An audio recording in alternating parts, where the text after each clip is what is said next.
Hello everybody, welcome to Sacrifice Pro Chapter 30, Live and Let Side. I'm the Mastermind Ollie Spring, joined as always by TJ Lee and Tej. We're kicking off with Faction Warfare. This has been building and bubbling away for quite some time.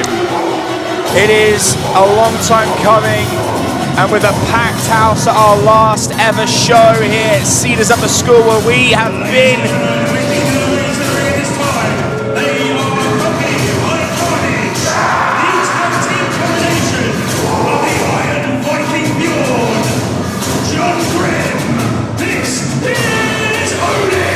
where we've been since Chapter 2. It is kind of sad to see it going, but fitting to see the end of so many things and the beginning of so many others.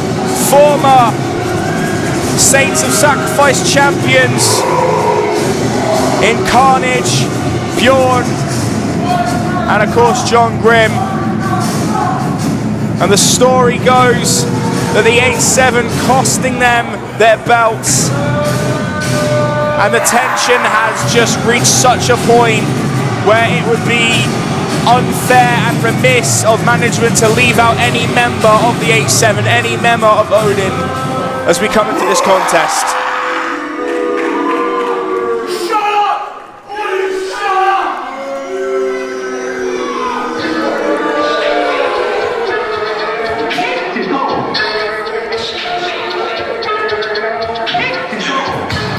The seeds of this one were sown at that Championship Challenge Series. ODIN walked in looking very, very strong indeed. And Tej, I mean, if it wasn't for the 8-7 costing them their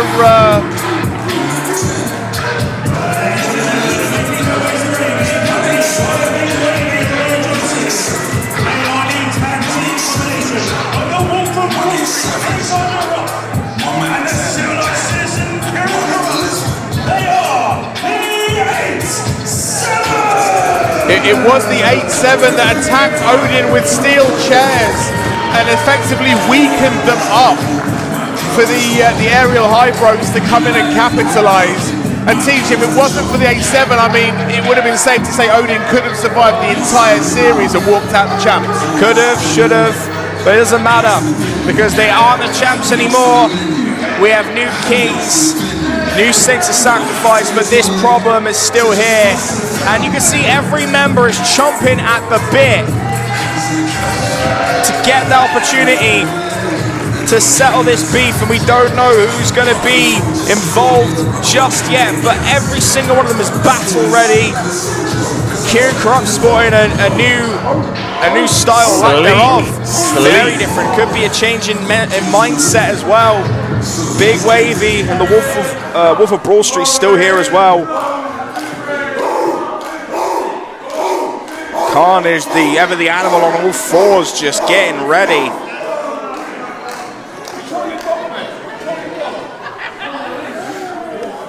We were talking about the Championship Challenge Series, and then it was ODIN that came out and essentially cost the 8-7 the hit set their belts, because they'd managed to capitalize on the later on in that show, and then ODIN came out to equalize and level the score, as it were. So it's almost, you know, two of the very, very most strongest factions that Sacrifice has right now, but neither team carrying the gold. It's more than gold now. It's more than silver. Exactly. It's about pride. It transcends the belts right now. This is about, yeah, this is about pride. This is proving who the most dominant team are. Well, last faction warfare we had was Team A versus Brick Lane, and that was a brutal contest. Ended with some injuries as well. No one walked out of that the same person. But unlike that faction warfare allowed all members to compete. This one does not have that same stipulation.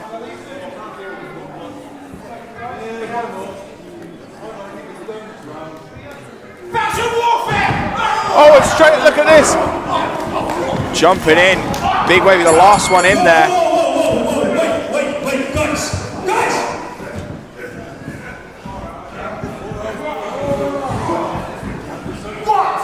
Right. You seem to want to be in this match. I want to make this 6-man tie. We're going to make this a 6-man faction warfare. That's what I'm talking about, That's where Kieran. it should be. Teach, let's face it, it was clear from the outset that this was never going to be a level playing field, while there would have been someone on the outside for each team. So Chris Pugh making the announcement. Carnage on Roth. Kurupt getting in there. Grimm stalking his prey. Meanwhile, in the center of the ring, the Iron Beard Bjorn taking on big wavy Roy Johnson. Immediately lines have been drawn.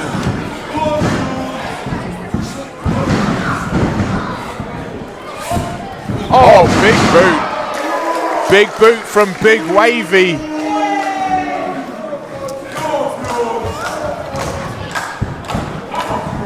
Was Roy Johnson forming the 8-7 some time ago, deciding that there needed to be a new force and sacrifice.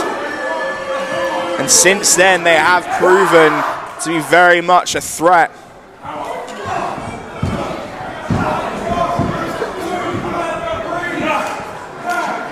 Very quick tags in succession here. Teach, I mean, I think the general theme of the whole day today, this being our last show in this venue, the venue we've been in since Chapter 2, and this being Chapter 30, I mean, this is essentially home.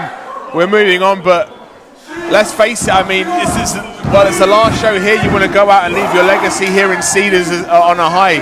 But also, I mean, we're entering a new year and a new decade. Ending the show today. Look at the punishment Bjorn is facing. Oh, wow. what a boot. And ending the year at Sacrifice here, both teams are going to want to end on a win, because the momentum going into 2020 and going into a new venue is going to be so important. And that is something we're going to be saying over and over with every match. It's momentum is everything. Wins and losses are important. But we're not only ending a legacy, we're also paving the way for the future. And you know, the way we end today is going to leave the foundations and the building blocks for 2020. And both teams right now, if they're looking to regain gold, a win today is a must. Oh, Roth just isolating Bjorn even more, taking out one member of ODIN. John Grimm letting his emotions get the better of him, get back in, allows the hit set, allows the 8-7 to do more damage.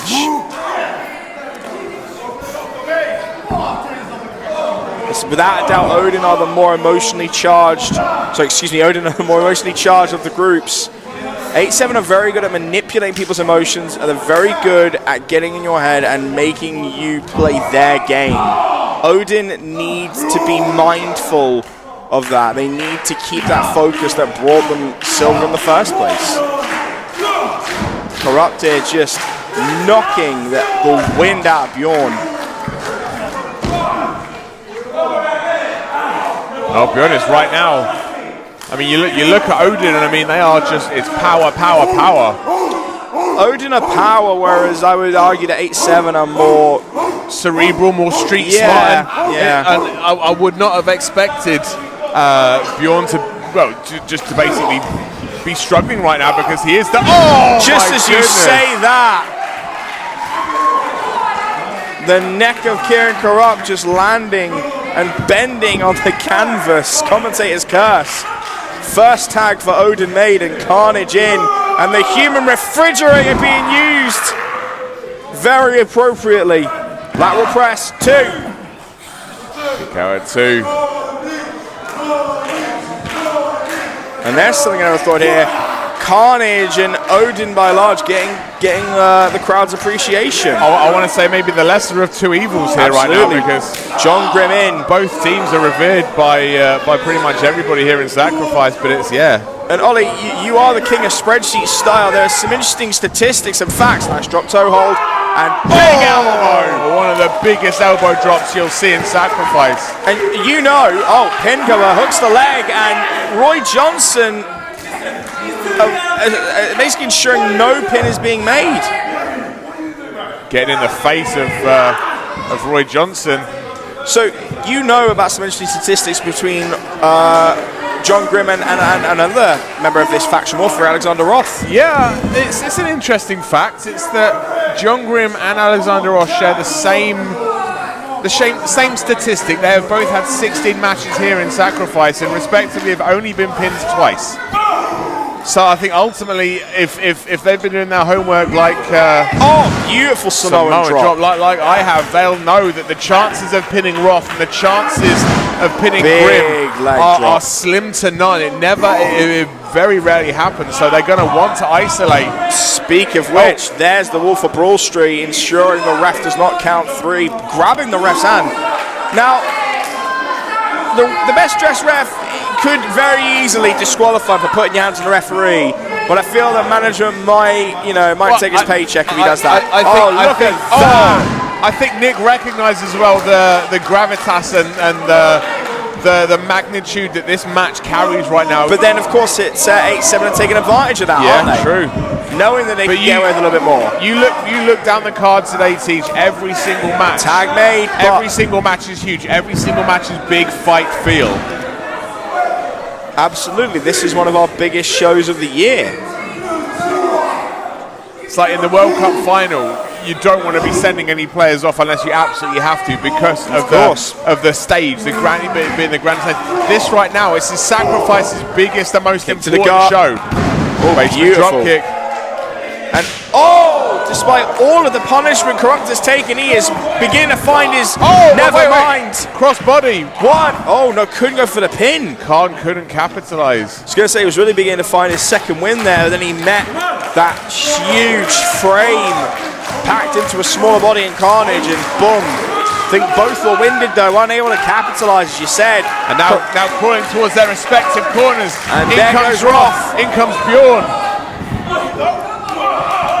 And there's that offense. Straight out the gate. Those unique strikes. Sheer fire. It's from the Roth. speed as well. Speed and fluidity. No Makes it wasted look motion. easy.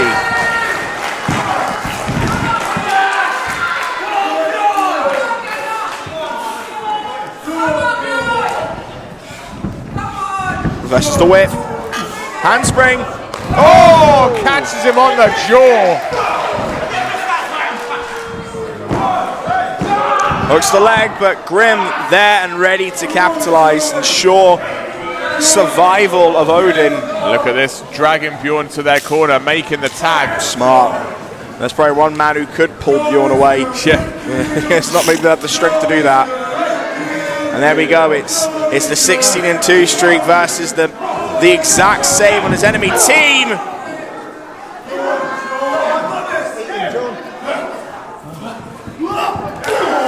Kieran Kurupt comes in. There's a lot of humanity. Yeah, I think we're about to see a big avalanche splash right now, if you ask me. Pounce! Pounce! Out of nowhere, I think we saw it coming, but so did Roy Johnson. And he came in and made sure that train was derailed quickly, picks him up. Flatliner. Just like that, Roy Johnson, the great equalizer. Big knee, knocks Carnage down. And that leaves Grimm. Yeah, that leaves Grimm alone in the ring. Superman punch. Oh boy. And another flatliner. Where's Roth going? Double foot stomp to the heart of Grimm. 1, 2, 3. Wow. Just like that. The least pinned member of the 8-7 gets the pin.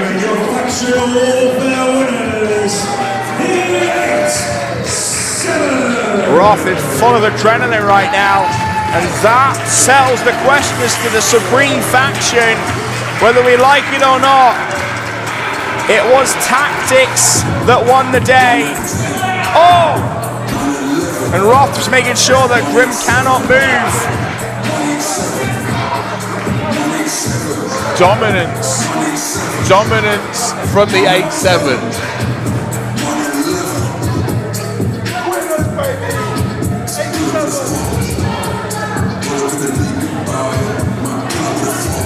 But they're not done.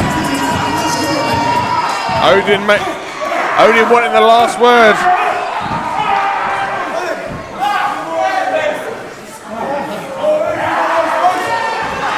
Oh, look at this. Out comes Ken Nelson. Here comes Frankie Vegas. There's Memes. There's Tommy Kyle.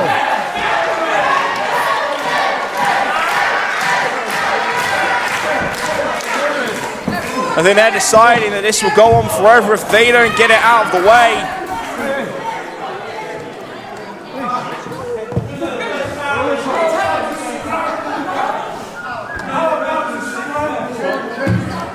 You boys don't run this place. A7. What? 4. Odin. Zeus. You don't run this place. This is Sacrifice Pro. We've been here since day 1. This is our house. Come on, Ed. Come on.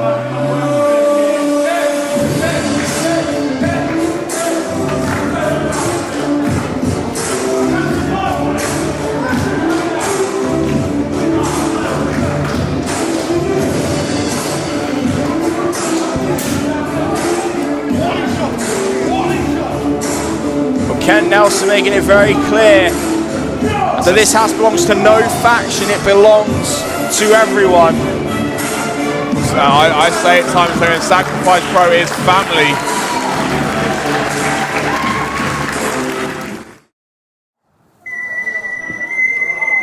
It's time for a singles match. And this is one I've been looking forward to, in all honesty. It all started back in the Cruiserweight District Qualifier. Nathan Byrne was able to eliminate Paddy O'Connor, and it was Paddy O'Connor that then retaliated and made sure that Nathan Byrne was not going to advance either. Making his way to the ring. This is Paddy O'Connor. Their history is, at this point, already extensive. This is the 3rd meeting in 6 months these two have had. And I would say, even though Paddy O'Connor is down to 2 losses and, you know, is really about to end his year very terribly, this is his chance to get a little bit of redemption, because in the new year, as we just said last match, as I'm going to say in every match I imagine, it's all about momentum. Yeah. And if you can avenge those 2 losses and go into the new year with that extra momentum, I think that is going to say a lot to management. And Paddy O'Connor needs to win this. Make no mistake, this is a must-win for him. So far for Paddy O'Connor here in Sacrifice.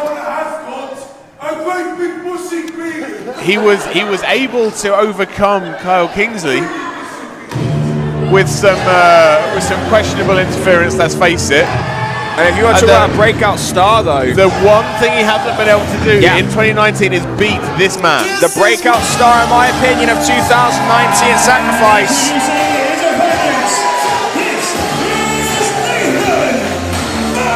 And listen to the crowd. They agree. This man has impressed in every single outing we have seen him in, and could make a very good case for a title shot in the future if he could continue that supreme momentum this year. And you know, for Nathan Byrne, it seems everywhere he goes here in Sacrifice, he cannot escape Paddy O'Connor. Paddy O'Connor is like a monkey on his back. He just can't seem to shake him. And I think safe to say right now that today, if Nathan Byrne can beat Paddy O'Connor for the 3rd time, Paddy O'Connor is going to have to give up the chase. He's going to have to leave it be.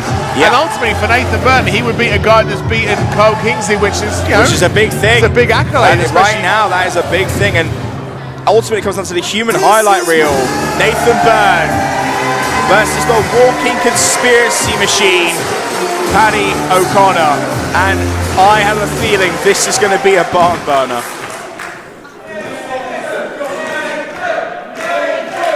And if you're watching at home, do not blink.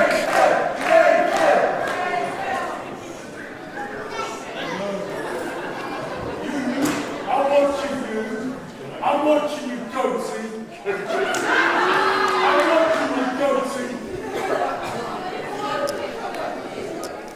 Check him, ref.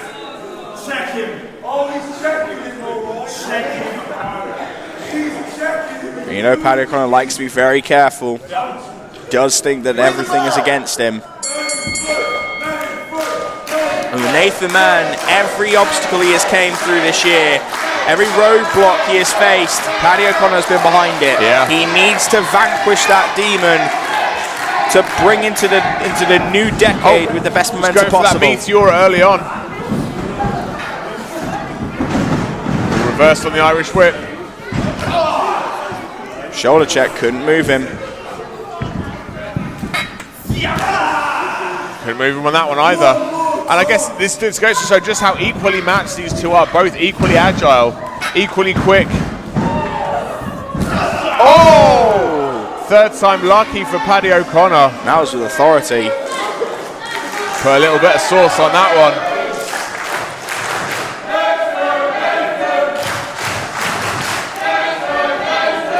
That's one thing we've learned about Nathan Byrne, though, is that innate ability to get the crowd behind him. He has impressed every single member of the audience when he's been in that ring. And again, ducks down.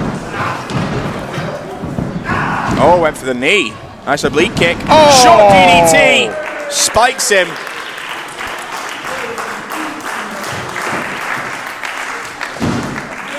Nathan's got to be quicker here.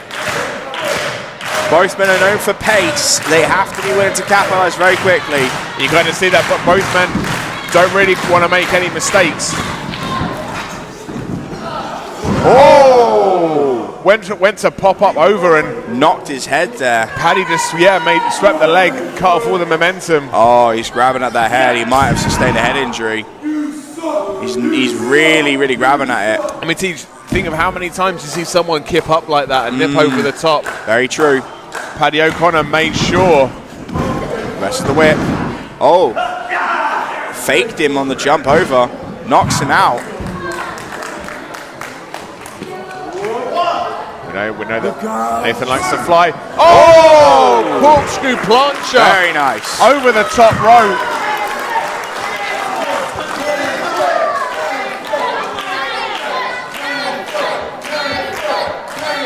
We know that Nathan Byrne loves to fly, loves to get that aerial offense in. He's got him prone. Whoa, went for a slingshot senton, nobody there. Oh, European as he's coming out for the dive. Paddy's thrown coming. Oh, look at this. Oh, wait. We've seen this spot before. Oh, my goodness. We've seen that maneuver by Nathan Byrne. A hideous landing for Nathan Byrne, spiked on the top of his head. Oh, head first into that ring post. You can tell Paddy O'Connor's done his homework. Nathan Byrne made the highlight reel by doing that in a previous contest here. That was a nasty landing. It really was, and already damaging the head, as we've seen.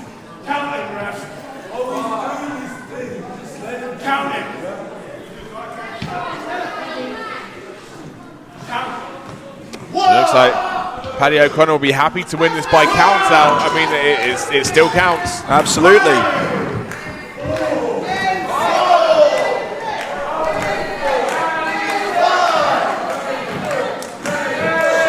So kind of 6.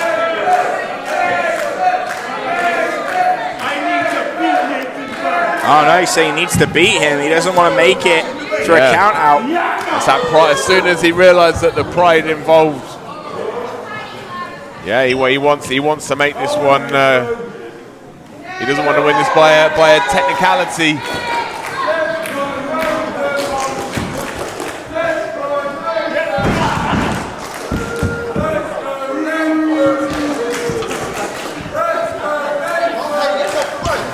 Now just pulling at the neck. He's already damaged the head and the neck. Yeah, after that nasty DDT. It's going to make it easier for him to lock in the sleeper agent if he decides to go for it. True. Weaken the head, weaken the neck. It's going to be a much easier tap out. And I think T just safe so right now. Paddy O'Connor has discovered his game plan.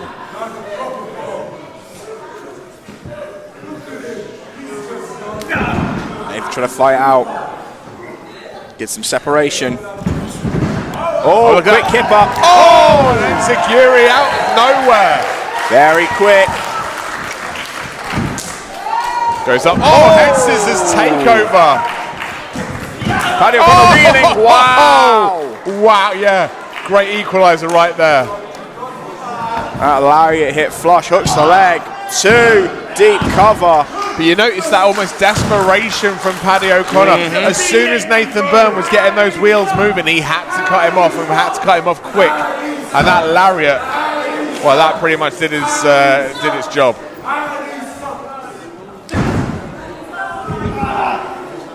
And you see Byrne's going straight for the head there. Like you can feel him grabbing at the back of his head. That injury is going to start playing a bigger factor the longer this goes on. The longer Paddy decides to target it.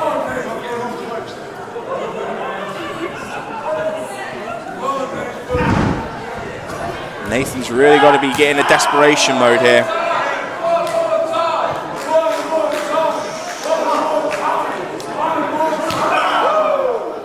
That was a meaty chop. So no love lost between these two. This is the whip. Really hard, and again, all back, all neck, right to the corner. Still not enough.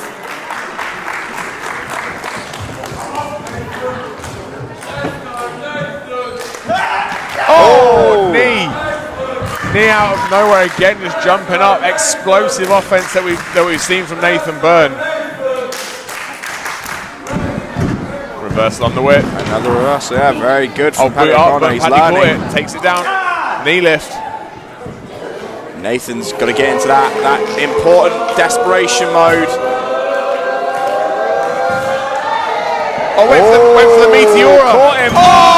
Buckle bomb, and again on the back of the neck. This time with an added whiplash effect. Going for that Meteora that he's patented and hits so well, but European to a clothesline, rolls him through. Paddy's clearly done his homework off the ropes. Big running boot. Paddy going again. Hooks the leg, a lateral press instead. 2. Again, a weak kick out. They're getting weaker and weaker as time's going on.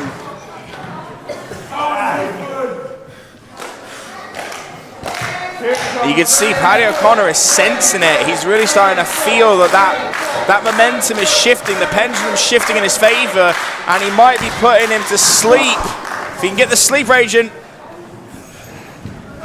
We've seen how persistent he was with that sleeper agent against Kyle Kingsley. Nathan Byrne going out.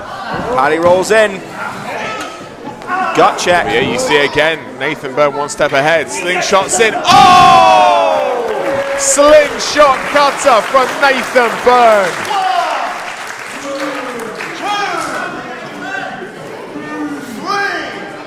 Now the count begins. You can see just how much this match has already taken out of both men.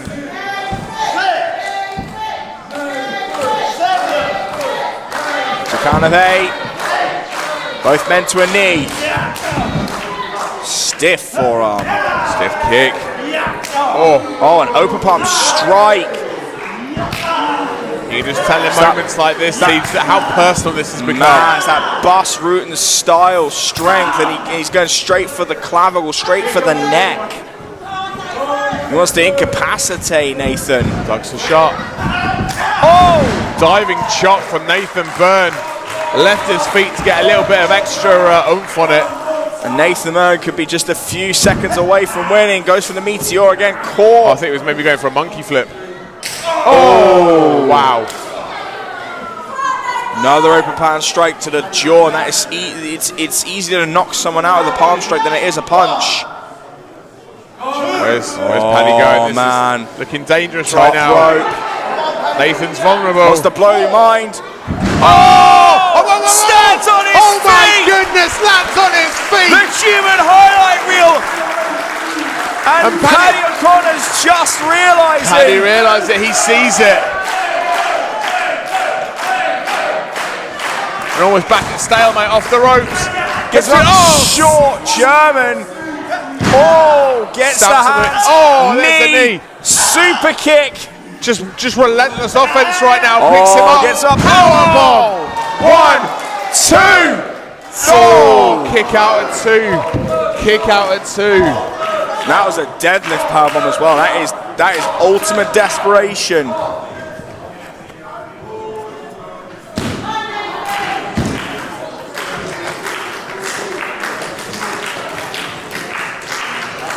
While the adrenaline's still working, he has to try and capitalize. The moment adrenaline wears off, his neck is going to start searing with pain.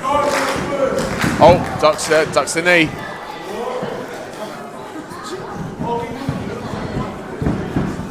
Moves him in. Oh, catches the boot.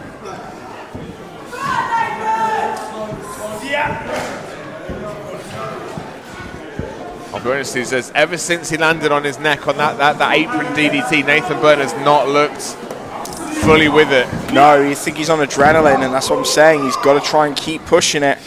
Gut check from Paddy O'Connor.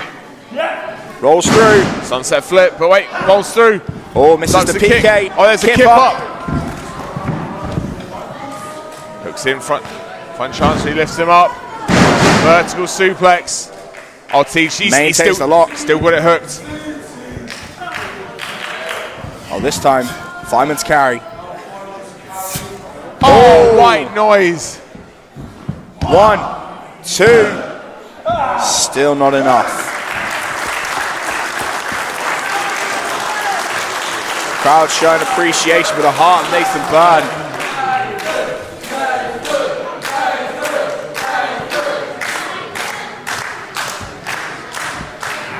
I go for that sleeper agent again.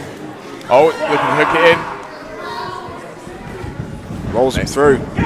Oh, running knee! Running knee, that's the knee he's beating him with twice. 1, 2, 3. Oh no! Paddy O'Connor kicks out. That is the shot that was a deep cover. That's the shot that kept Paddy O'Connor down twice. This time it was not enough. Now, is that him doing his homework, or is that him wearing him down to the fact that that knee isn't as vicious as it usually is because he hasn't got enough behind it? Say it's a bit of both, if I'm honest. Nathan Byrne might have to pull something out of his bag of tricks. It's a little bit different. Paddy rolls through. Ducks the lariat. Back into the corner. Eats the forearm.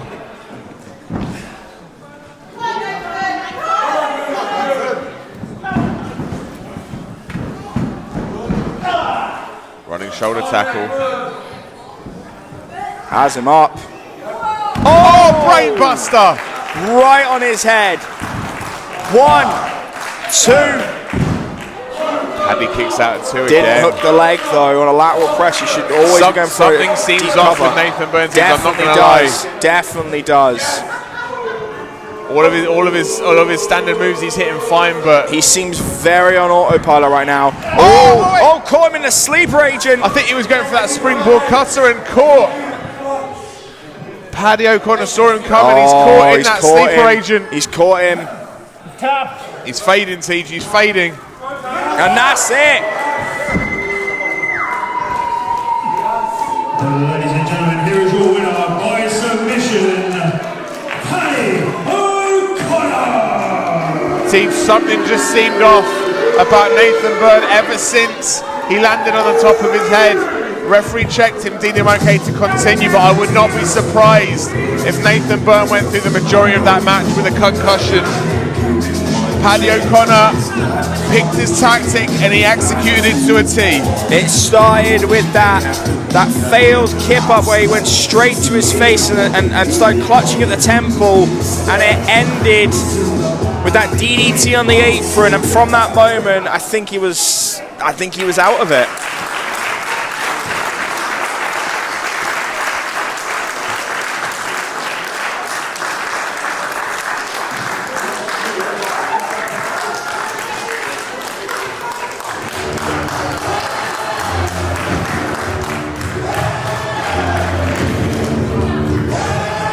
And Nathan Byrne battered and beaten, but not done.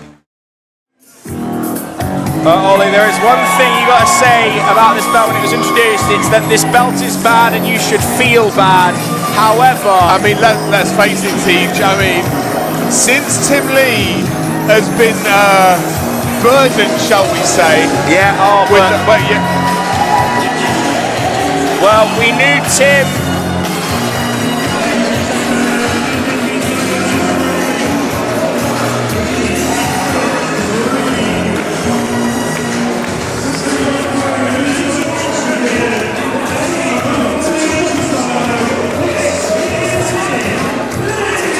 So, yeah, folks, we know Tim. I was going to say, since he's been burdened with that belt, he hasn't won a single match. Nobody has been pinned more in 2019 than Tim Lee. Right, but he's not ready to compete. Yeah. He's not in his health. He's injured. I mean, we know he was in a brutal match last night, Tej. But let's see what he has to say. This is all. Okay.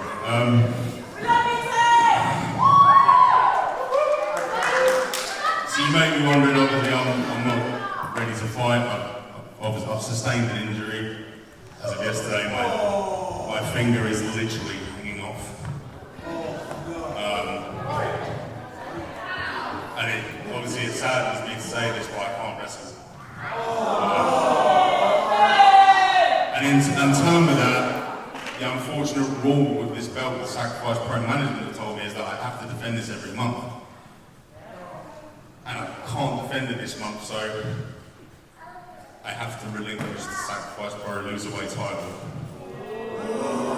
Now this is the problem with me because I didn't want it to happen. Oh, come on. of course, the shadow that follows Tim Lee wherever he goes.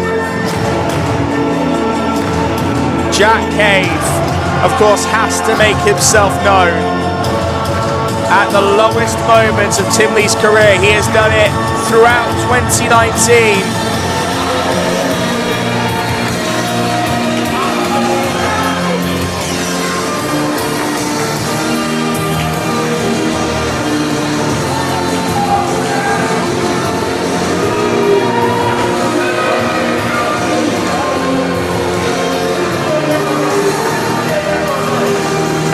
The man who loves himself far too much. And as you said, TJ has been a thorn in Tim Lee's side this entire year. Jack Cave is the reason Tim Lee is the Loserweight champion. Very true. And all Tim wanted to do is try and be best friends with him. Do not give me that rubbish. It's not rubbish. You are lying to every single one of these slime balls. And it doesn't shock to say, but you're just as bad as every single one of them. And there behind you, the person that sits here giving me the finger. The fact of the matter is, you took a death match the day before fighting me to get out of fighting me. And that is the fact of the matter, because you know full well what can happen in death matches, because I smashed you up in one. You might have sent me to hospital with a finger, and now you've got a finger of your own that's corpusate, but you just happen to have done it the day before. The day before. I keep that on you, and now you're suddenly saying, oh no, I'm giving it away. You're a quitter, you're a failure, and you're a loser. Jack Cave. What are you lot doing at? With this table to have a fight, and you shit this in here.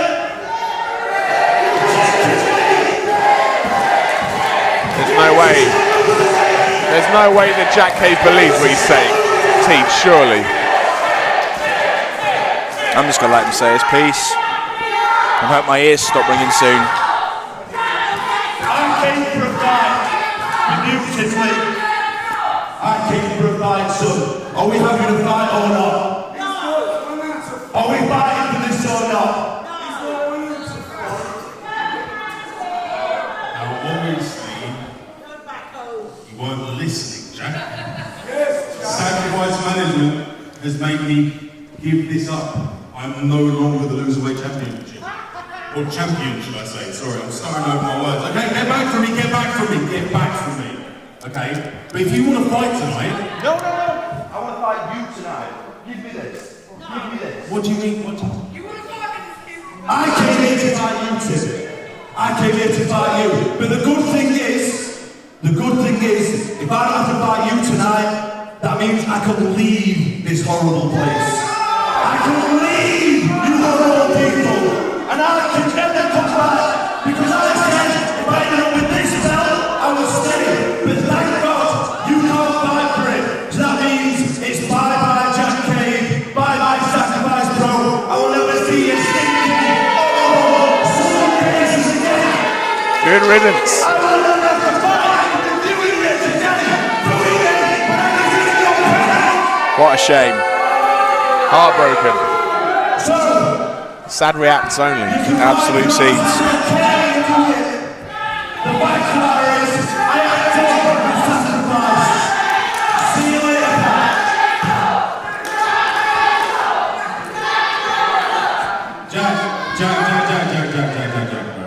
Okay. You assume that I didn't have a plan for this. So obviously the sacrifice has told me that I have to give up that belt, but this still is a match, Jack. But it's not with me. But it is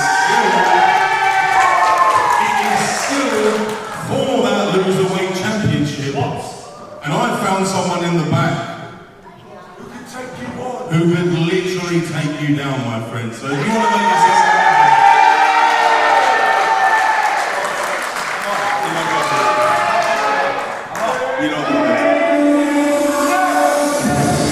Oh, that is the music of Ken Nelson. Tim Lee says he's found the replacement and they couldn't get much better than Ken Nelson.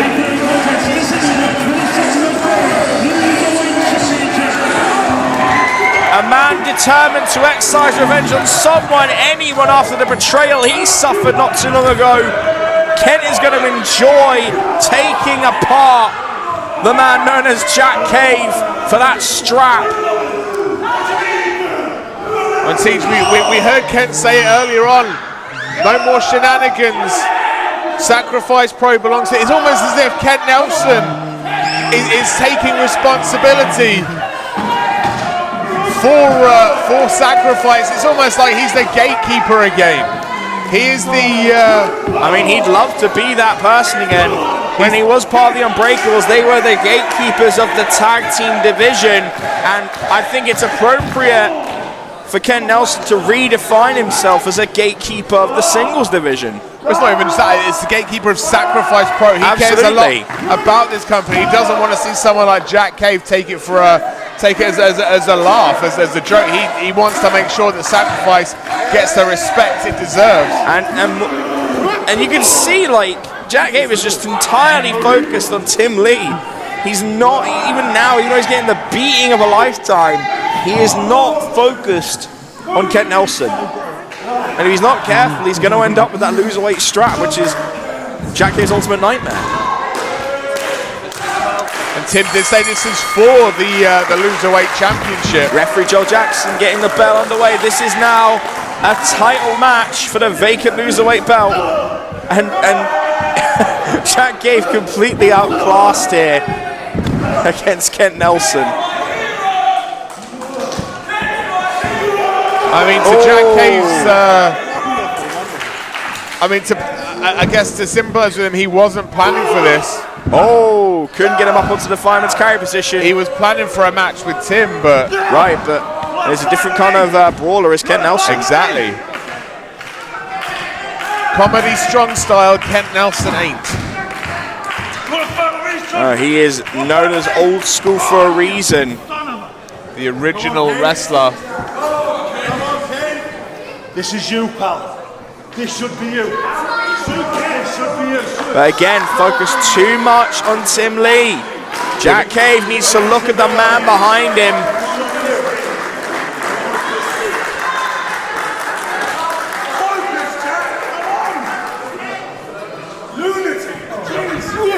Gets him up.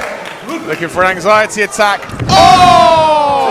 Hits it clean as a whistle. My God. Clean as a... Well, that's Hustle Malone. Hustle Malone coming out. Two-man power trip. Just sends Hustle straight back out. He's been the center point of the story of Jack Cave for some time now in that death match.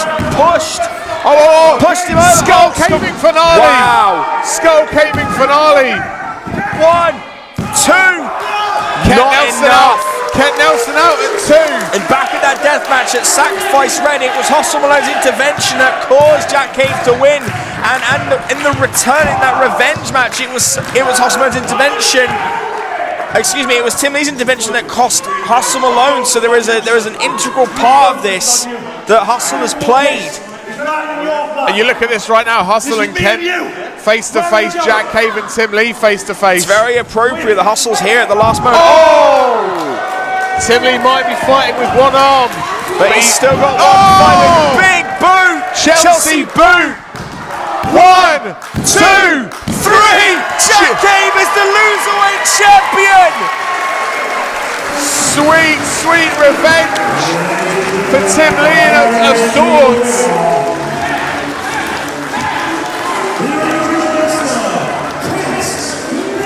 Which means Jack Cave will still be in Sacrifice in the new year, whether he likes it or not.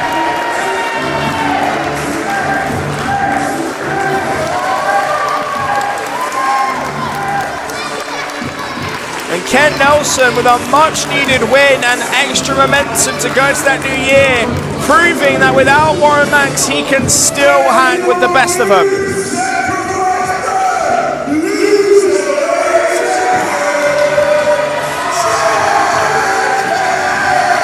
You see the look in the face of Tim Lee announcing that the new Loserweight champion, the belt that has plagued Tim Lee ever since Jack Cave forced him to avoid, but he couldn't kick out, he held the leg down, and Tim Lee was crowned the new Loserweight champ. And something we've wanted to say since that belt was made, Jack, that belt is bad and you should feel bad. What a loser. Cut the music.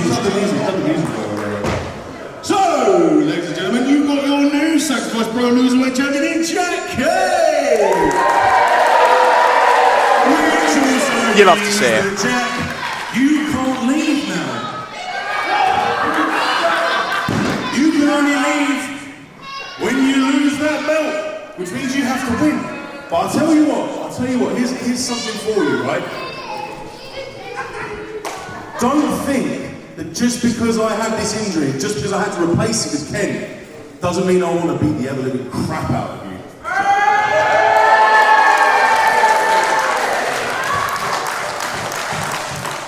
So, I'm going to give you the chance against me. You have the chance to put that back on me, to put me back in the curse. I'm going to give you that one last shot for you to leave. Because I'm feeling like a nice guy. But, let's do it in January. Yeah. Let's have the strap match that we were meant to have tonight, Jack. And we will see who the true loser is. So confidence dashed for Jack Cave, but Tim Lee offers him a chance to get rid of that belt in the strap match we wanted before, and now we want even more in January.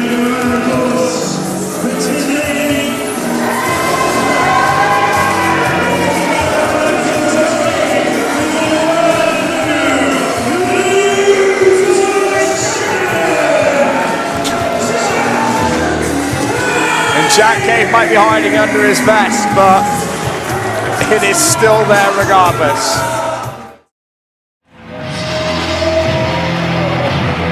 So folks, it's time for the Hateful Eight match.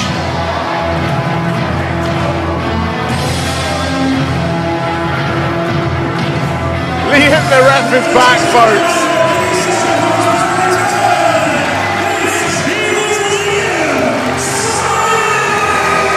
The original referee for Sacrifice Pro, who has officiated some of the biggest matches we've ever had since day one, makes his return. And it's not too All-Star by Smash Mouth. Oh thank goodness, he's never received a bigger pop than that, folks.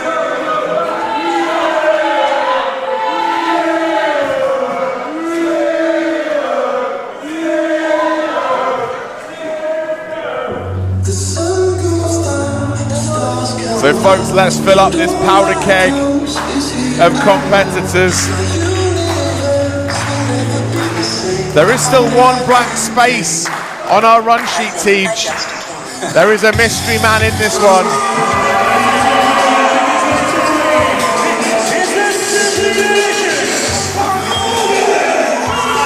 Morgan Black, former Loserweight champion and perennial entertainer.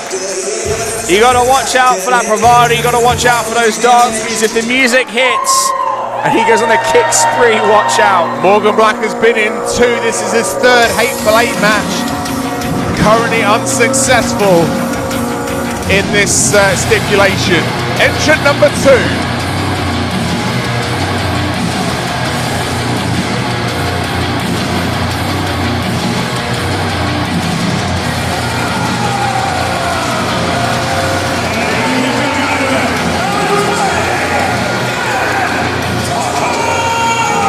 Dan the Man Tucker took some time off, reinvigorated himself, and feels this is the best version of him coming in.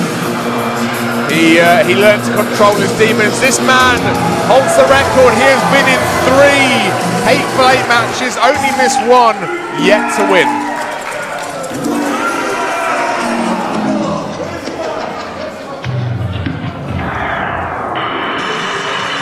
Entrant number 3.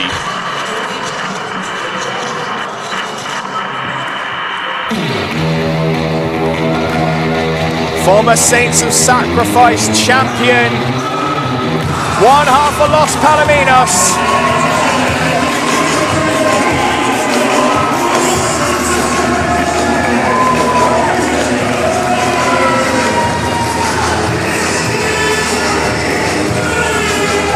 And reigning, defending Saint of Sacrifice champion with Ivy Lee.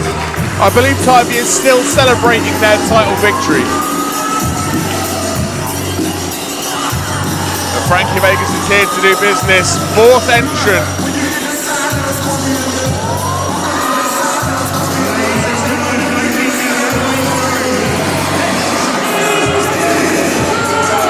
One half of D&D Security, David Grant, has been making sure to train hard. And if you hit that dart through Striver, all that humanity coming down on you will put you to sleep.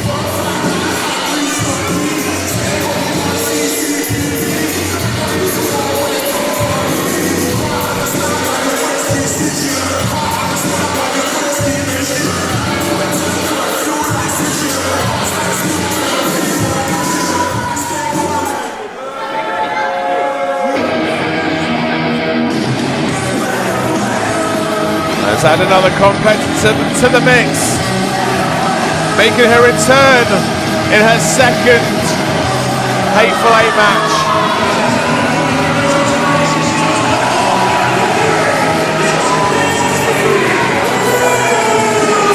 The least experienced competitor thus far, but do not mistake that lack of experience for a lack of skill. Evie Rose is learning every day, getting better every day, and she is already dangerous. So imagine what the finished product will look like. Taking every challenge coming to her, including some like this that most people would turn down.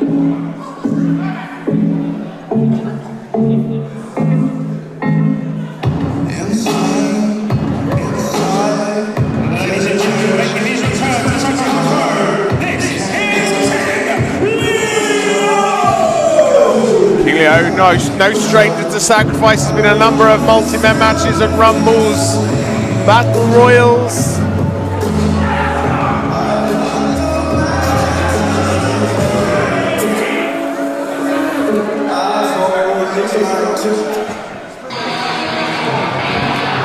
Kingsley definitely has that confidence he's going to need in a match like this. Hateful Eight are brutal, they're filled with all kinds of competitors. But he's the only man in this match today to have ever won a Hateful Eight match. You've got to think the favourite today.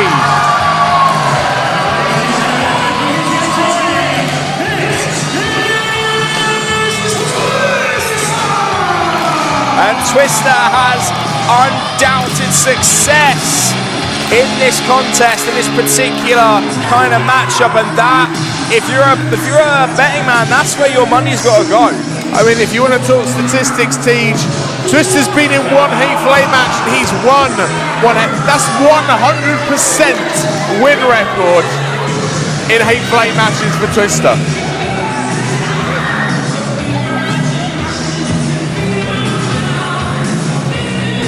However, we need to fill this powder keg with one more body. It's not the Hateful 7 match.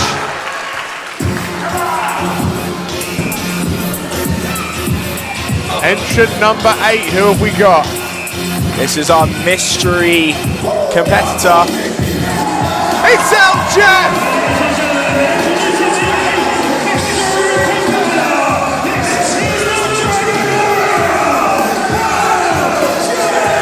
Jeff returns to sacrifice and Tej. sporting the blue, not the red and black. It is wonderful to see OGL Jeff returning. If you know Jeff. Would that be the OJ? I don't want to go down that road. The original Jeff. The original Jeffra.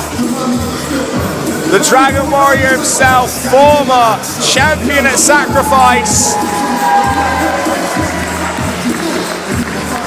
Looking in tremendous shape. We have a current Saints of Sacrifice champion, former Loserweight champion, former Ultimate Sacrifice and Saints of Sacrifice champion. And a slew of contenders in Dan the Man, David Grant, Evie Rose, and King Leo and Twister. Twister, we can't forget, he has frequently put himself in the right positions. Me, I am a king. I know what I'm talking about. Oh my God! So, drop kick for David Grant. David Grant does not want to listen David to Leo. off the lariat. Morgan Black responds with a drop kick. It's the last show of 2019. So the last show of Sacrifice Pro in this decade. So we need to end this properly. What do you mean? We knew this was going to happen. It has to occur if Morgan Black is in the ring, and it is the last show of the decade. Tej, stop dancing. Get down off the desk. Get down. You're just jealous I've got better moves than you. You'll hurt yourself.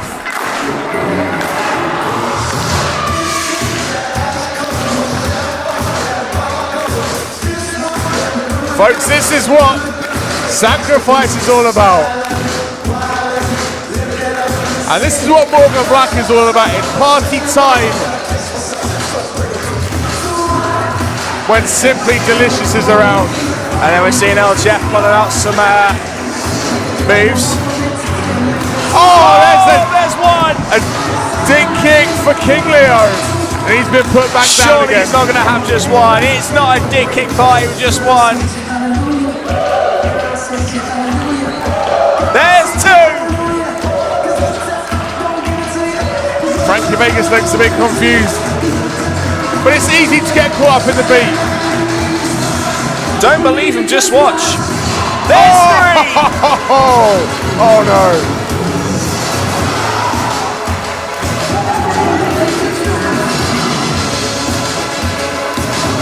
El Jeff's having a good time. Morgan Black's having a good time. Oh.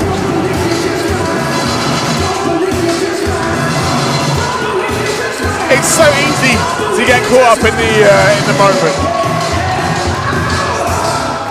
There's five!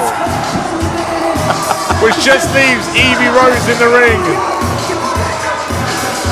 And I'm just seeing a really big line of logic.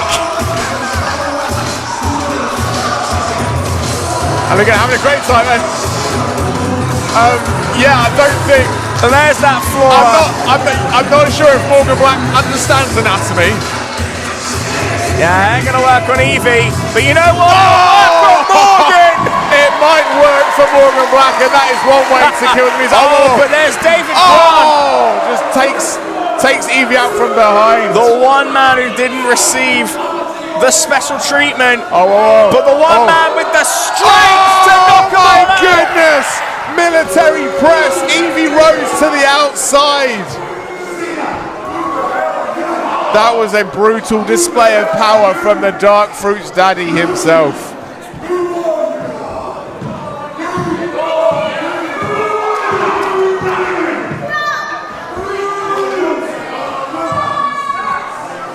Well, Frankie Vegas first in. Saints of Sacrifice champ. Oh, blocks the shot, blocks the shot. He knows that holding that belt requires him to do very well because all tag teams are watching him here. But I'm not sure if he quite wants to go into a Greco-Roman No, knuckle lock. he doesn't. With David Grant. Height is key right now. David Grant has that. He has strength on his side as well, I'd say. But what Frankie has is experience. Couldn't get the monkey flip. Oh, springs up. Tries again with a little bit of extra torque. Couldn't get it. Tries again. Not happening. Yeah, I think this is great. Oh, up to the second rope. Up to the second rope. Himself. Oh, code breaker. Code breaker to David Grant. That'll put him down in a hurry. That could be a broken orbital bone. King Leo in, taking advantage. And big German. Huge German from King Leo.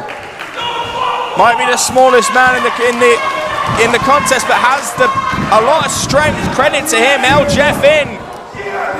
Ripcord round. Jeff goes low. And Leo's just.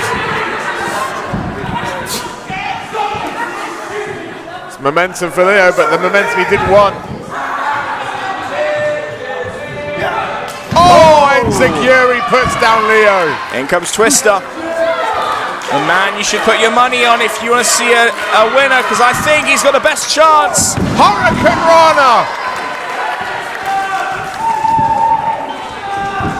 goes up and over, lands side Russian leg sweep for Twister.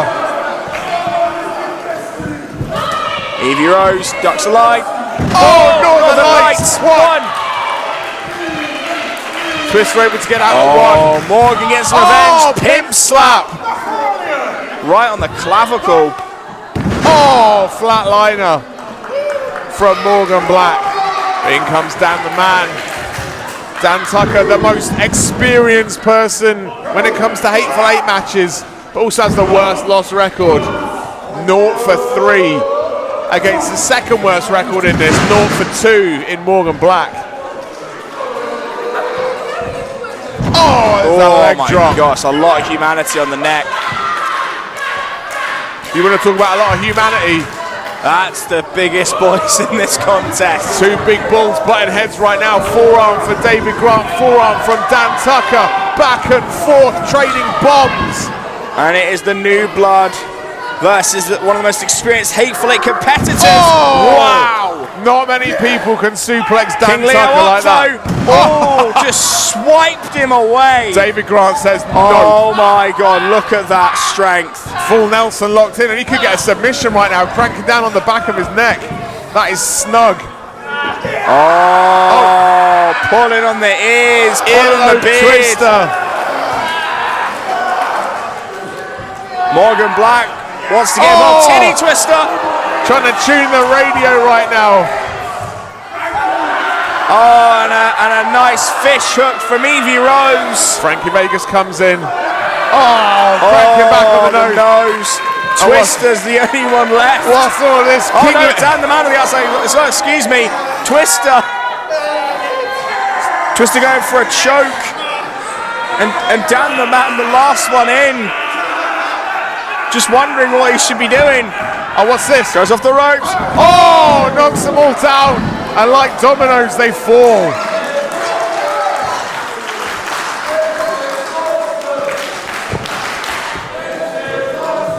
And you can see Dan the Man is not he's very focused in this. I'm not seeing that jovial attitude we used to see him from Dan. This is a very focused Dan the Man. Into a full Nelson. Twister trying to break out of it. Oh, back elbow. And again. Oh, wait.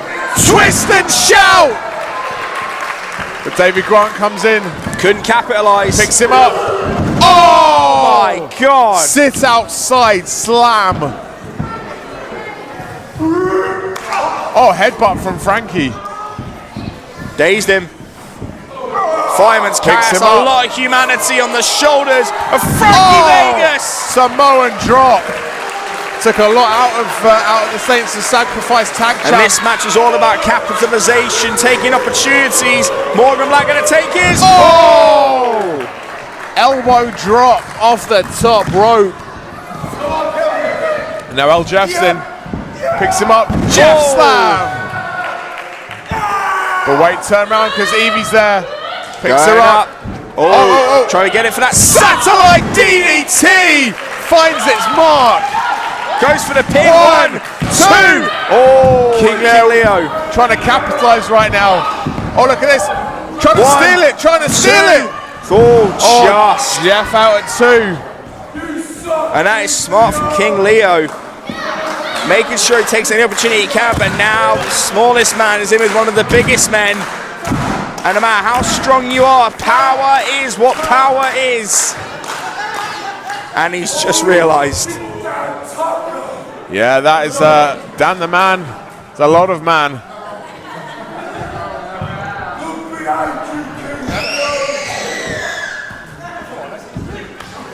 Blocks the shot, picks him up with ease. Man, this is going to end badly. Death Valley driver from Dan Tucker. 2, 3, on the 4th attempt.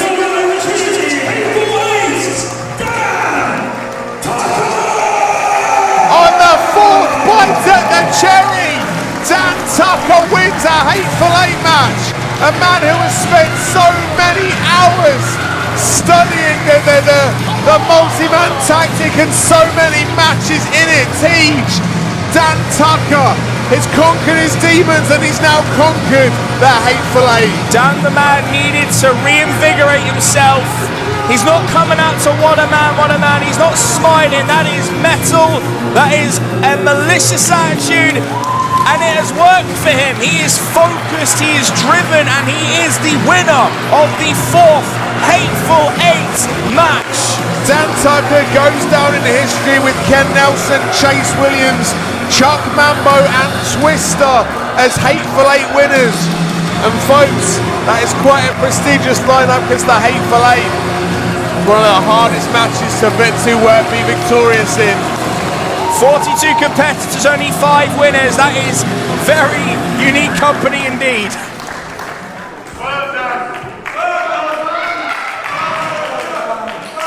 Dan, you have been a staple of these Hateful Eight matches since the Hateful Eight began. You've come up short so many times, and just to take something, obviously, from now you're just going by Dan Tucker, how does it now feel to be the man of the Hateful Eight matches and win a golden opportunity for Richie Swiss? It's been a long time coming, very long time coming. And to do it in the last show in this building as well really means a lot. That's Sydney von England. There's the von Englands, that's Sydney, that's Eden. Teach, we saw on their social media, they were fuming to say they weren't booked for this show. They thought they would be that extra man. And the Von Englands are not happy right now and they're taking it out on Dan Tucker. Oh, drive-by boot. The Von Englands are not happy, Teach. Well, they want to know why they weren't included in a contest like this. This is not the way to air out your grievances. Oh, boot. A boot from Eden, and that is dominance right there from the Von Englands.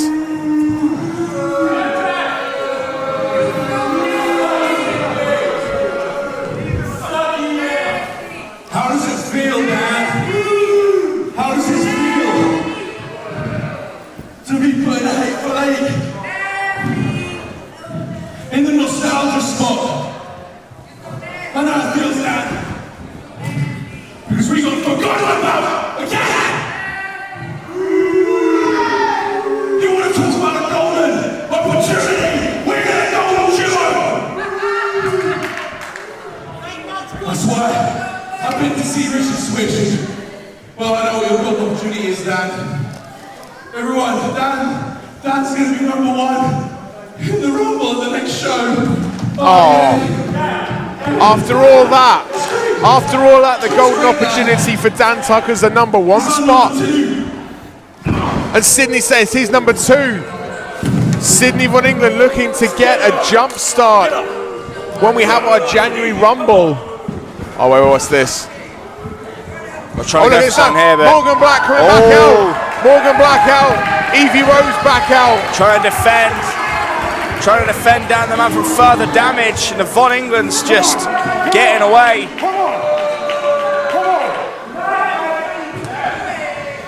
Well, folks, at Sacrifice Pro 4, we had Ken Nelson win. At Sacrifice 9, Chase Williams. At 15, Mambo. At 28, Twister. And at 30, at our 30th show, our last show at Cedars, Dan the Man clinches it, but at what cost? Well, for all the history and all the action, we forgot to mention the golden opportunity, and ultimately that golden opportunity meant that Dan Tucker gets the number 1 spot.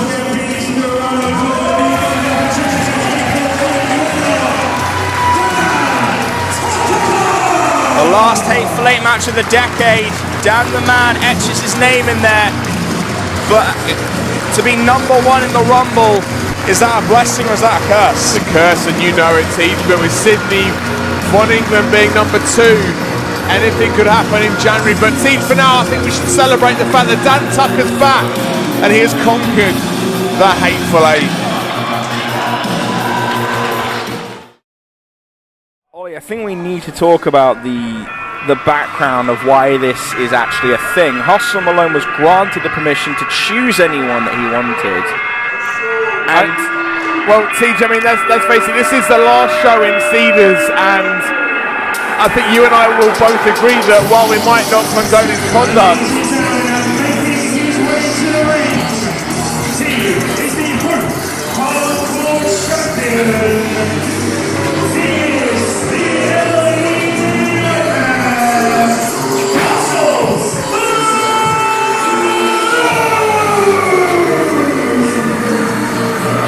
while we may not condone his conduct, you cannot deny that our time in Cedars has been monumental, and Hustle Malone has been a huge part of that. So I guess as a parting gift, Hustle has been allowed that, but also, I mean, you look at the accolades he has, and yeah, former Hope champion, former Ultimate Sacrifice champion. Doug Williams, I left Eddie Dennis on his head. I drew blood from Jimmy Havoc. And I won the Ultimate Sacrifice Championship. For that, and for somehow the disrespect you refuse to pay me, gives me the right to choose anybody. Bring wrestler far to fall victim to me today. Don't you boo me. If I want your opinion, I'll ask you jail. You have no right to boo me.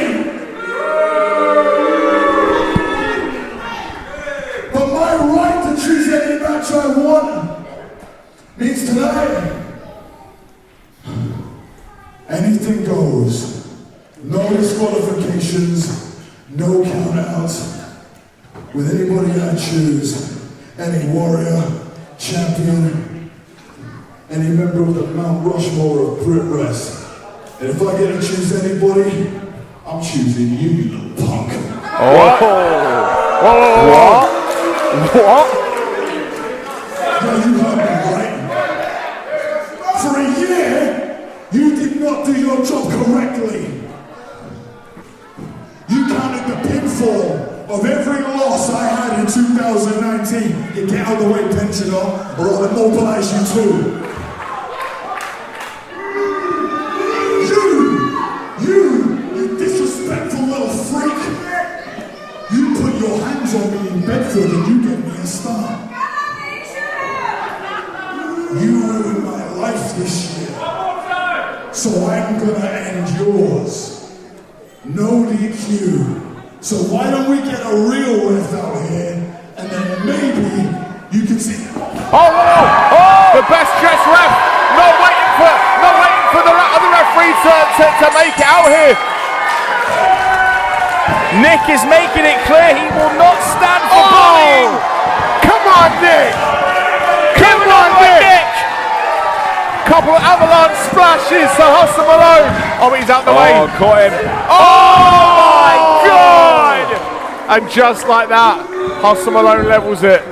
The Hope Hardcore champion, of course, wanting no DQ, no disqualifications, no count-outs, anything goes, because that is how he got that belt. And I mean, Teej, you heard him say every loss of 2019, and you know, the more I think about it, he's not wrong. Every time Hustle Malone has been pinned this year, there is one referee that has counted that pinfall every single time. That is and Nick. You know, the more you think about it, the more you see the amount of times that the Hustle Malone has attacked our best dressed ref. You gotta think, there's a lot of animosity and a lot that Hustle Malone has to prove. Going into 2020, he wants to make sure that people still fear him as the LED Nightmare, as the man that claimed the Hope Championship, the man that claimed the Ultimate Sacrifice Championship, the man... Oh! There's the kick. See, Hustle Malone does not care for authority. He's just... I mean, that's, if you're looking to beat the best dressed ref, you can't kick the actual ref in the below the belt. No rules, anything goes, like he said, and now choking him with his own tie. They say girls go crazy for a smart dress man, but not Hustle Malone. Oh, he he's cares got that chair, not. bad intentions in mind. Oh man. I mean, let's face it, folks. The best dressed ref, Nick, he's not a competitor, he's a referee. Referees do not train to take chair shots. Correct. They do not train to take suplexes. Correct. But he did stun Hustle Malone, and that is crossing a line. That is telling people, but if I got in there... I'd say that's warranted after the abuse that Hustle Malone has thrown his way. With you, but if I got in that ring tonight and I decide to do a leg drop, that tells every competitor in the back that I am game for a contest. I don't know about that. You're stepping into their world in the way they step into ours. He's a referee, he's meant to be in there. I'm forgetting to see. Oh, wait a second, whoa. What is this? Oh, well that's the referees. There's Liam. There's Graham the ref. Is that It's the order of the referees. That's Pete the ref. And there's Niall the referee. He's looking very dapper with a kendo stick. It's the RWO. It's the RWO mess surrounding Hustle Malone. For those who wear the stripes day in, day out. For those who count three, they count three for thee. And the referees are attacking Hustle Malone. The referees are taking it to Hustle Malone. They are sick of the abuse that Hustle has shown the officials throughout 2019. They're sick of being so sweet, they're just going to go in and be vicious. And look at this, putting the boots to Hustle Malone. Sweet redemption for the best dressed ref. And now every one of them is going to get a little bit of vengeance.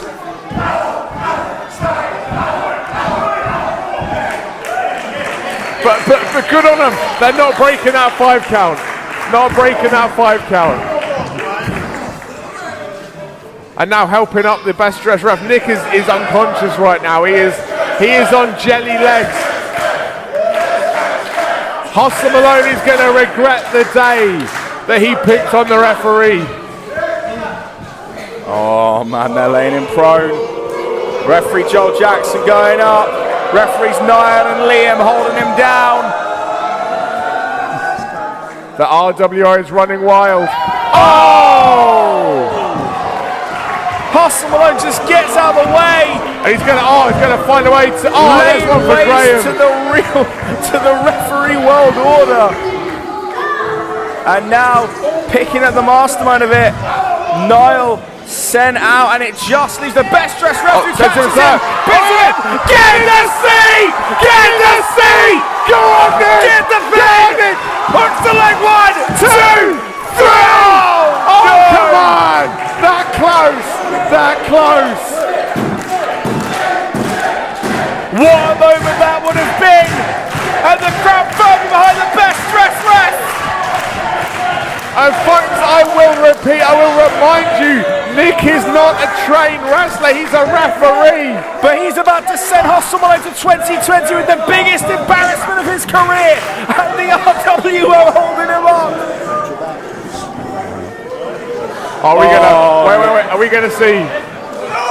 Oh no! Big ref on campus! Oh no, there's Jack Cave! Oh come on! The Loserweight champion! With a chair straight to the skull. Taking them down like bowling pins. Jack Cave is a bowling ball and he just got a strike.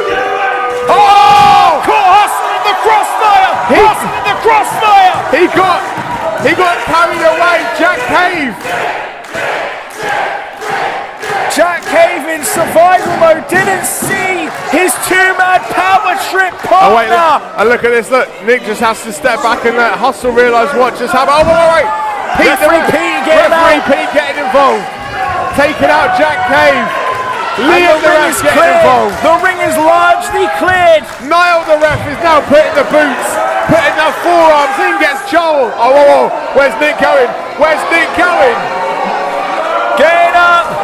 Nick and oh my God! Huge splash to the throng of referees. A referee tsunami breaks out at Cena's. Best dressed crossbody block right there, Tej. And Nick is up to his feet and the crowd are so invested. How could you not be? He is a man of the people. He's an everyman. And Hustler wants to put a stop to that. Oh my God! Front DDT. Twists the neck, hooks the leg, but no one to cover the pin. That's what happens when you take out the official, Hustle. How do you not realise this by now? Here's referee and 2, 3. But shoulder out! Shoulder out! The best dressed ref will not die. Jack Cave being pulled to the back by referee Pete.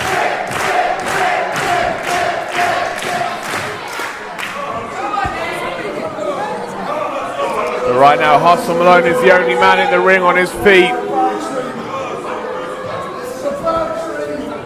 I was going to say be careful what you wish for, but right now it is not looking good. Remember, for the best Malone is ref. the hardcore champion, and he didn't get that by playing nice. He got that by breaking bones. Yesterday at Future, took out another member of their roster with a vicious hardcore title championship defense, but music playing again.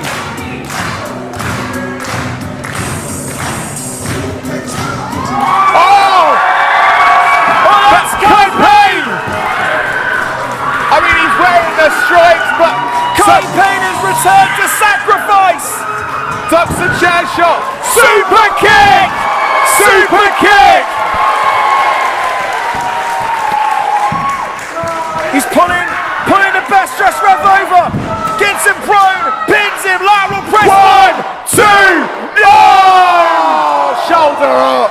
Shoulder up!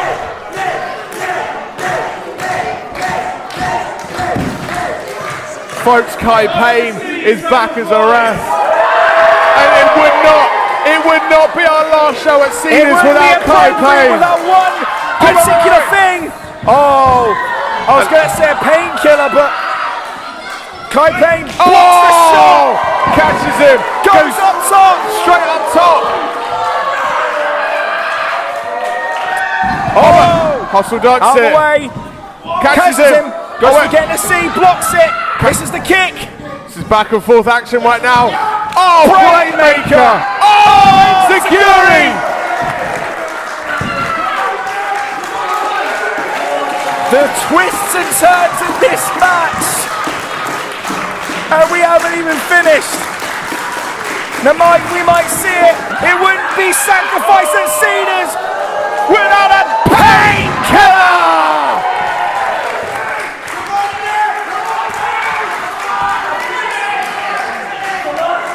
And Kaipen getting up the best dressed ref, trying to get him to his feet. Helping him up.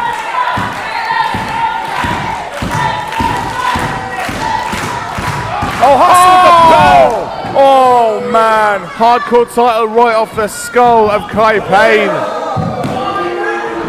Oh, Kingston. Stunner! Stunner! Stunner!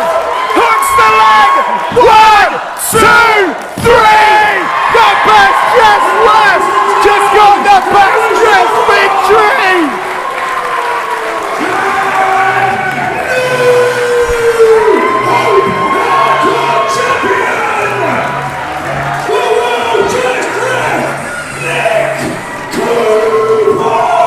The best dressed ref has just captured the Home Hardcore title in his first ever match. What a result for the best dressed ref and for referees all across Britrest, the referee world order helping an everyman capture glory, and Hustle Malone must now face 2020 with the biggest embarrassment of his career, Ollie. What? I mean, Teach, you and I were speculating before the show. Hustle Malone could have called out anybody. We were speculating, could he call out someone he's beaten before? He chose to grudge. He chose a personal grudge rather than something professional, and he has paid for it with his title. Ladies and gentlemen, once again, your winner and new Hardcore Champion, the World Dressed Ref, Kurupt.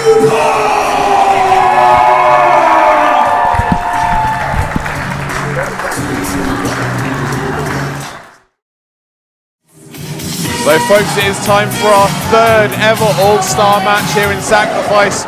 Just to recap the rules.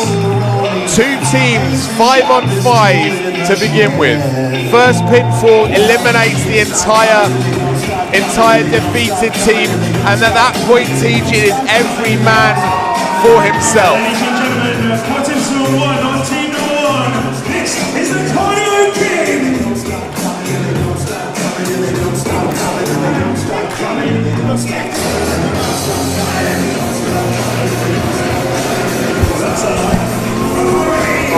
Literally the fittest person on earth, Percy Trainer with the Decade of the Year music choice. I'll be honest. I don't think I could hate Percy Trainer more. Don't at me. I may have introduced him to that remix. I apologise. No, I don't. You don't even work out with him. I don't. I wouldn't want to. But yeah, so Teach. First pinfall eliminates the opposing team. And then it's every man for himself. The remaining surviving team then battle it out in a 5-man elimination match. So Teach, you and I have called 2 matches of these before. The first ever All-Star match, Sacrifice Pro Chapter 8. The winner of that, Kaipen. In what would be the reveal of himself being the leader of Brick Lane. A hell of a moment that will stand the test of time. Flash forward to Chapter 20, Kyle Kingsley wins the All-Star briefcase in the All-Star match there. And you and I have spoken before, the dynamics in this match are unlike anything Sacrifice Pro will ever see. We've spoken about it before, 5 men. The 5 men of the surviving team are going to have to work together to eliminate their opposing team. And then fight against themselves. So you have to, psychologically. You have to make friends, but then you have to be prepared to stab them in the back.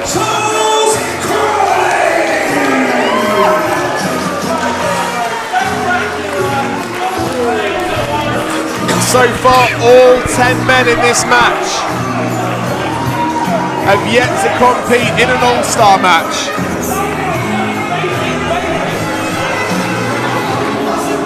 This is fresh territory for all competitors involved.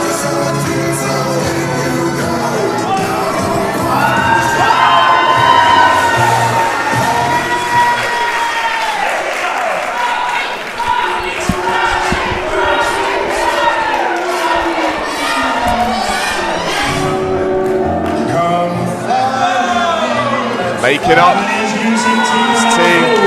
He is the captain of the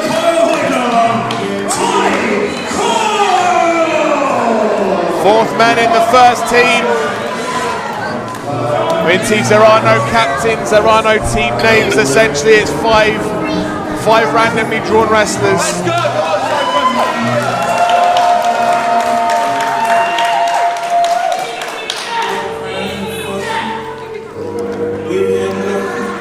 The last man on this team. Trying to make a little change. Rich man coming around talking. I don't want to hear people. I'm put the powder in the pipe. Looking to pulling off the light. The man who came out of the ashes of Team Mad. And introducing the fifth and final member of Team Number 1. This is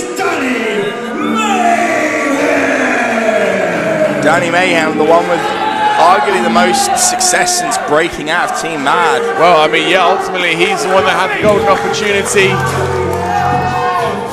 Chase Williams has not been seen since, and Hustle Malone is not allowed to buy the Ultimate Sacrifice title.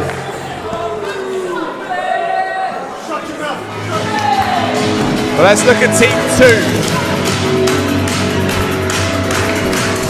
And I'll be honest, he's looking down the ranks. It's going to be so hard to call.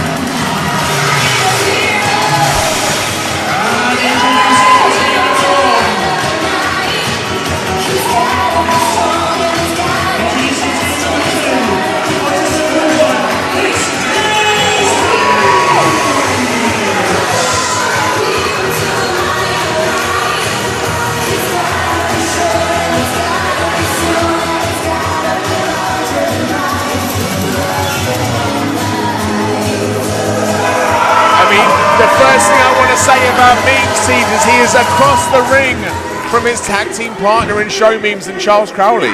It's going to be a big factor. Is that going to play into this match? Because ultimately only one man can win this, and they can't even work together to help their team because they're on opposite sides of the ring.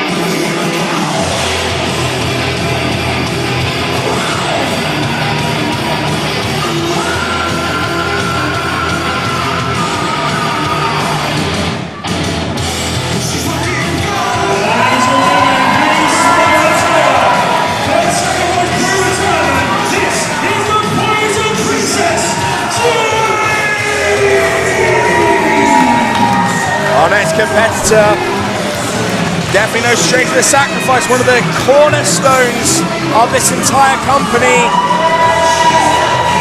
is just unwilling to ever stop debuting in new places constantly across the country and still finds time to come back to her stomping grounds and could potentially see herself in title contention one day.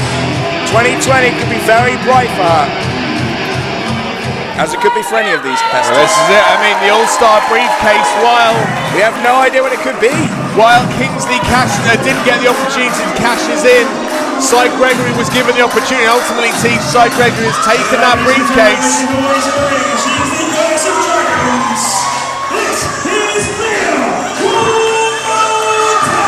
Cy Gregory took the briefcase that was handed to him and was able to cash it in. And look at the year he's had, the year of dominance he's had. So ultimately cashing it, gaining the All-Star briefcase, for all intents and purposes, puts you in a very comfortable position when it comes to the match of your choice.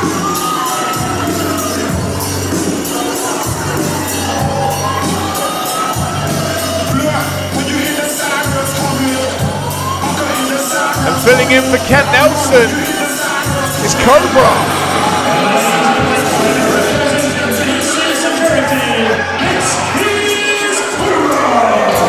Teams, you know what, looking down the ranks right now with both teams, I think I have to give it to the first team that came out.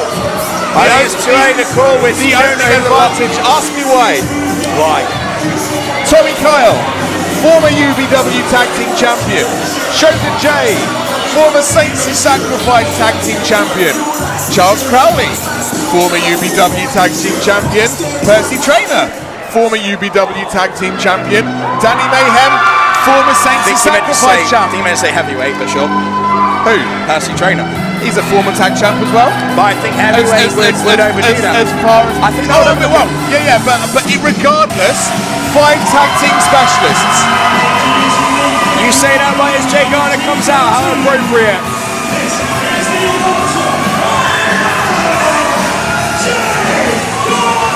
However, on Jayde's team, you have Cobra, who is only in his 2nd official match here at Sacrifice. Jayde has never won tag gold. Memes is a former UBW heavyweight champion. But Memes and Garner both have tag belts in their trophy cabinets. That's 2 out of 5. Their opposing team, all 5 men, are used to working in tag team situations. I give them the advantage.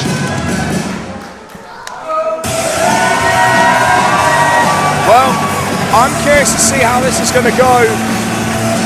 My money is on the first team to come out, purely because I think as a 5-on-5 unit, they have more tag experience. Right, I'll ask you who you think is going to win that remaining 5. That could literally be anybody. I would not be able to, but on paper, I give it to the team that includes 3 former UBW Tag Team Champions and 2 former Saints of Sacrifice Tag Team Champions. While both teams have got 5 very capable men and women, I still believe that in this opening contest, in the first half of the All-Star match, I believe that the team that has the most tag victories and the most tag gold is going forward. That is my money right now. As to who is going to come out victorious, Ollie, can't you hear that? That's trusting I want to listen. I teach, you know my rule in life. You know my rule in life, do not listen to Percy Trainer.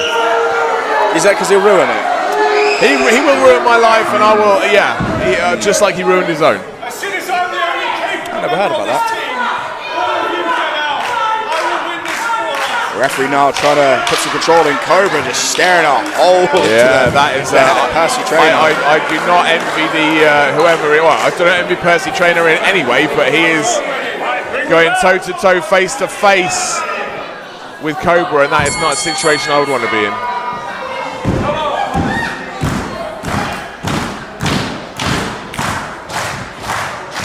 Percy Trainer, the self-proclaimed fittest man in the world. And I'm sure he means that as far as exercise and not looks. Sure. I mean, you could ask him backstage interview. I'd rather not. Right, because I am clearly the fittest man on Taking a lot of time talking here. And if I was Cobra, I'd take the time to strike right now. There's a lot of personalities here, a lot of talking.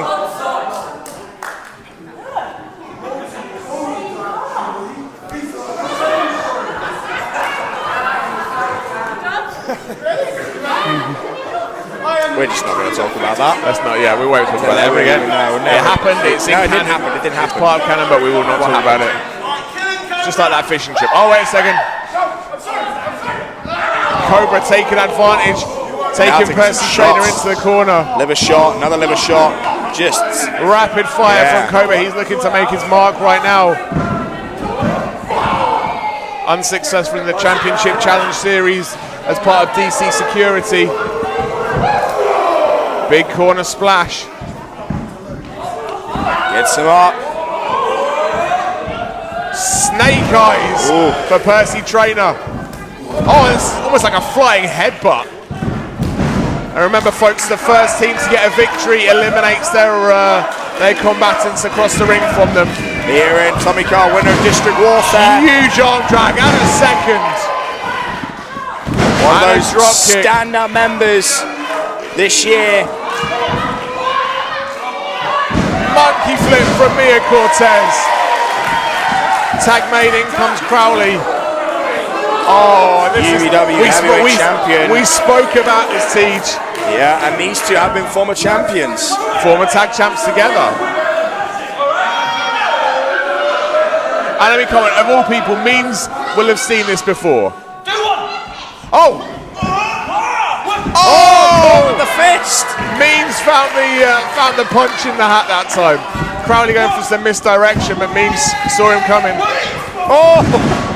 Flying clothesline, a la Memes. Tagging Garner meets Shogun Jayde. These two former Bricklaying members know each other very well. High bros right now going toe to toe. And these two know each other very well. Oh, boot up from Shogun. Push in the corner. Oh, awesome clothesline. Oh, nice drop kick. Missile drop kick from Garner. Tag made in comes Danny Mayhem. Oh, super kick. And speaking of people that know each other very well, both former members of Team Mad. Super kick from Danny Mayhem. Jawbuster. And a neck breaker. Very nice.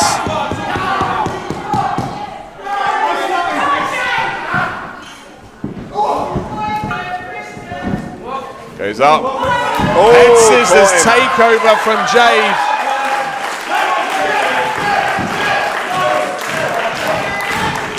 Danny Mayhem out of the way.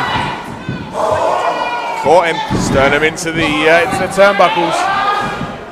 Tucks the line. Oh, there's that knee from Jayde.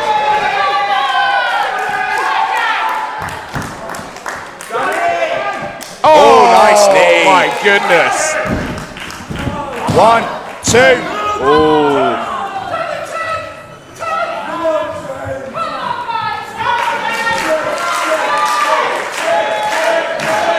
So far, Team Sector say pretty level pegging from both sides. Neither team getting the advantage. Oh, what's it? Oh no! Come on! Come on! Oh, that's disgusting! We know. Disgusting!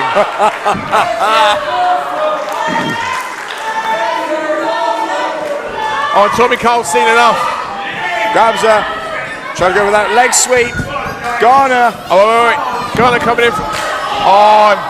Percy Trader coming in. Oh, this is like a 1, 2, 3, 4, 5, 6 person attempt at a side Russian leg sweep. Oh man, and Memes is the only one just watching. In comes Shogun. Oh, stunner! Oh! That was a chain reaction. Multiple leg sweeps, all kicked off, all detonated by Memes and that stunner.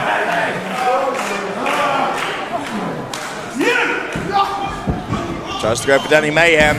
Danny Mayhem moves out of the way. Now Danny Mayhem, the only man on his feet in the ring.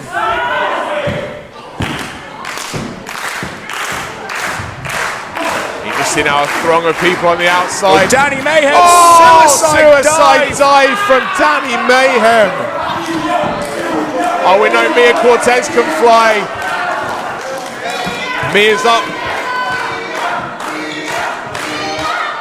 Oh my goodness, the dragon flies. Very nice.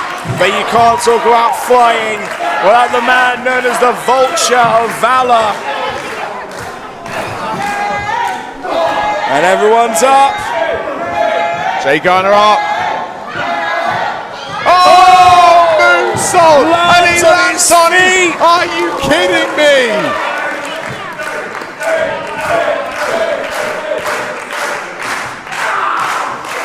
We are dishing out dives like festive cheer right now. And now it's Jayde's turn to ascend to the top rope. Jayde's gonna cannonball! Cannonball from the top rope. Jayde goes to the outside and takes everybody out but Teej. That leaves Crowley and Tommy Kyle.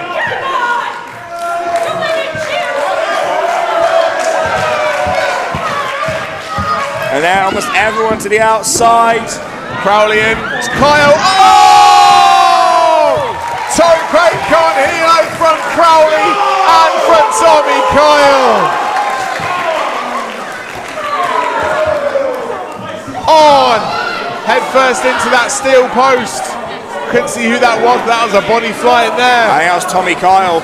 And that leaves Crowley and Memes. Story as old as time. Oh, springboard drop kick. Oh, super kick. And there's Shogun's got Garner in his sights. Oh, question mark kick to the head. Oh, a headbutt from Jayde. Just like we were dishing out dives, it's Percy. time for big move after big move, firing them out. Oh, big move. Danny Mayhem super kick. Super kick from Danny Mayhem. As a running Cortez uppercut. just with a shot. Oh God, that Discus clothesline. My goodness, this is just power move. Out of somewhere. Man, this has just been offense after offense. Every competitor putting out their best move possible. Every single member of this all-star match shining right now. Cortez up onto Crowley's shoulders.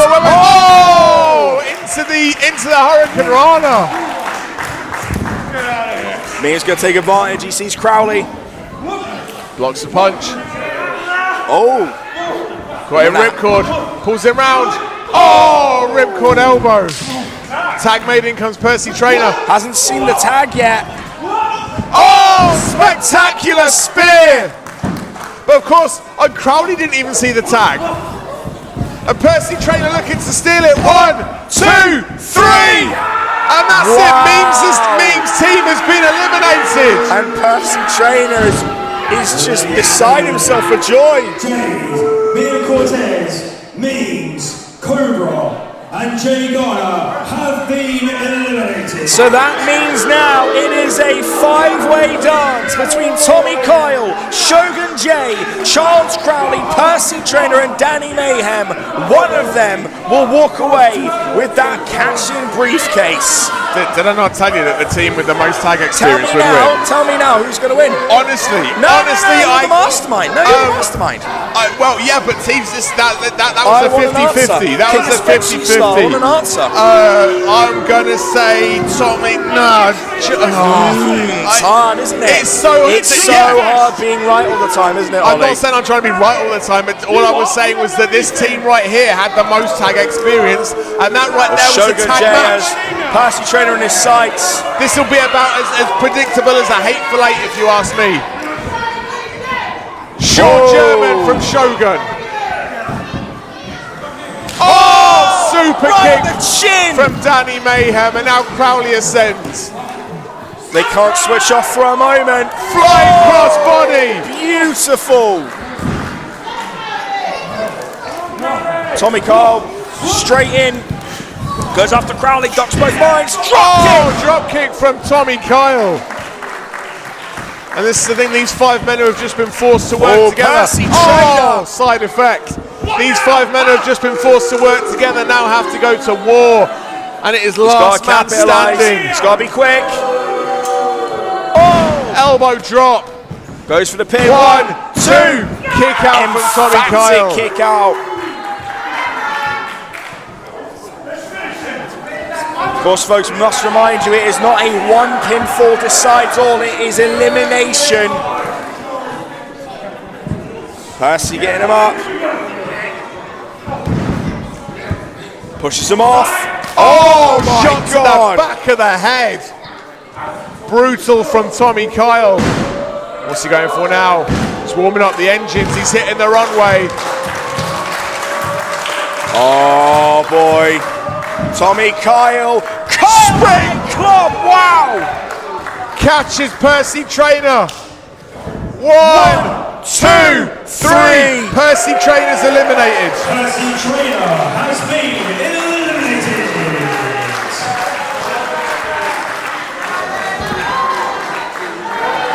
Ollie, why do you get the feeling the more narrow down this gets, the harder it's going to be to see?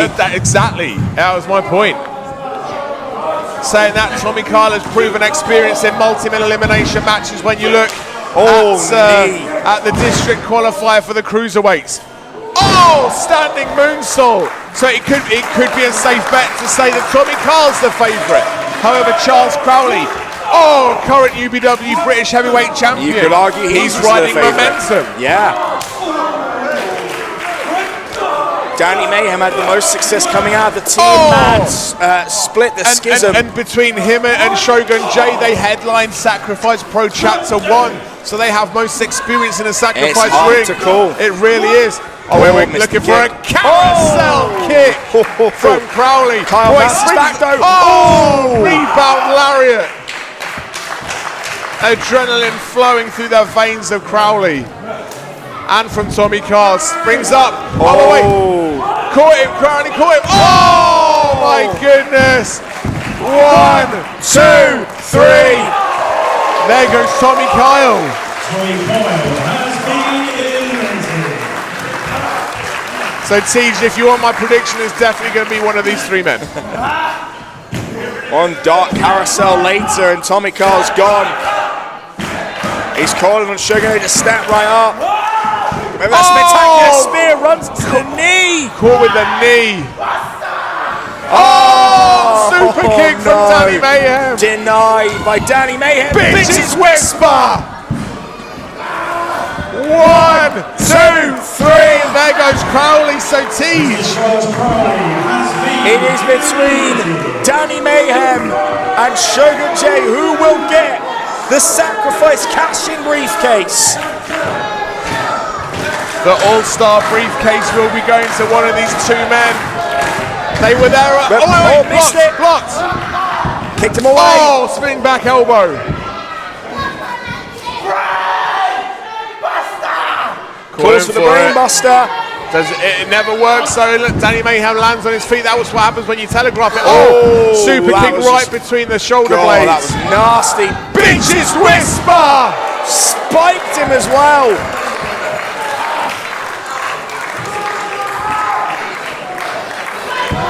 Danny Mayhem crawls into the Hooks cover. leg, double hook, 2. Shogun Jayde kicks out. Shogun Jayde still in this.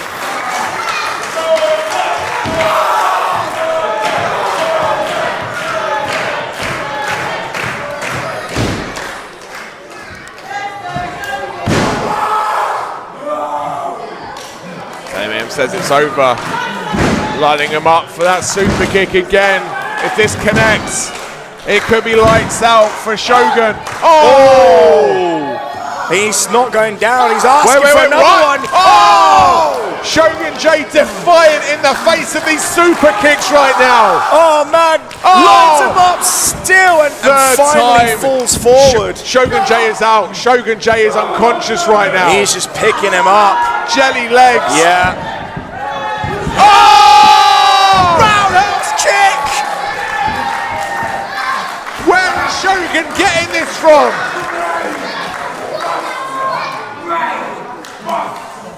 Picks him up. Brainbuster! 1, 2, 3. Shogun Jayde is the All-Star briefcase holder.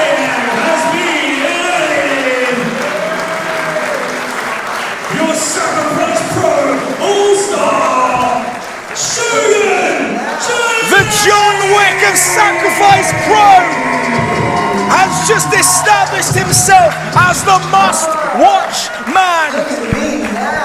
Look at him now. It took 9 other competitors in the All-Star match, but we got here. Memes, Mia Cortez, Garner, Jayde and Cobra eliminated. And Shogun Jayde was able to withstand the eliminations. He ran the gauntlet and he now has that briefcase that he can cash in at any point over the next 12 months. So Tej, all eyes on Shogun Jayde. And that's got to be one of the biggest results in his singles career. And it tells you a lot about the landscape of Sacrifice Pro, which we have not seen change fully just yet. We have 1 more match to go. But the future is in Shogun's hands. And it's also in that briefcase. Look at me now. Ladies and gentlemen, once again, your Sacrifice Pro All-Star.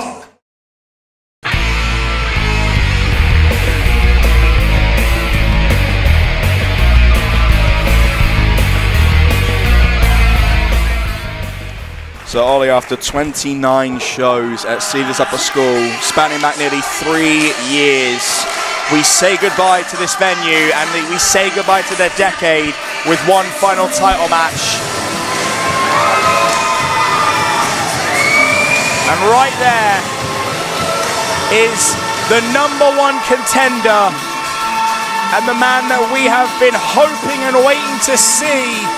Pull your hands up one last time at home for 2019, for Cedars, for Kyle Kingsley. Since we were talking about that cash-in briefcase, it was chapter 20.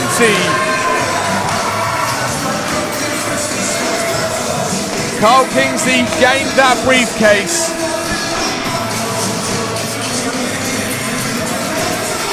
He outlasted the All-Star match to become the All-Star briefcase holder. But in that feud with CJ Carter, he was taken out of commission. He was put in the hospital. Richie Swish stripped the briefcase from Kingsley and gifted it to Cy Gregory. Kyle Kingsley never got the opportunity to cash in his briefcase. So I'd say to say this is the most deserving #1 contender we have had in Sacrifice's history. Looking at the history of Kyle Kingsley, it took 7 attempts for him to get his first win here in the company, and that first win was in the All-Star match. It was huge. However, Cy Gregory, since returning, he has had 10 matches in which he has been unbeaten.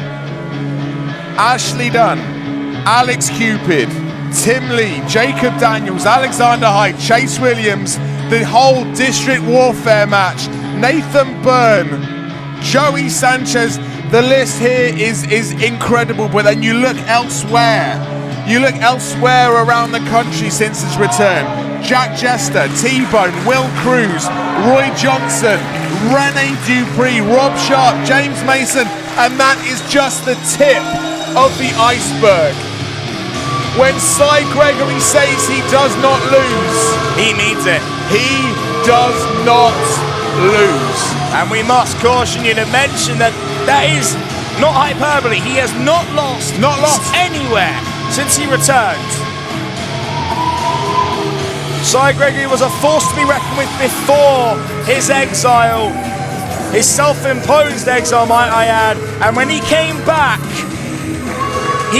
stronger and more vicious. He now has the longest reign in Sacrifice at 231 days, surpassing Hustle Malone's at 189 and Kai Payne's before that. Kai Payne had the highest if you look at duplicate streaks, cumulatively speaking, but Cy Gregory has smashed that, and he smashed Hustle's record as well.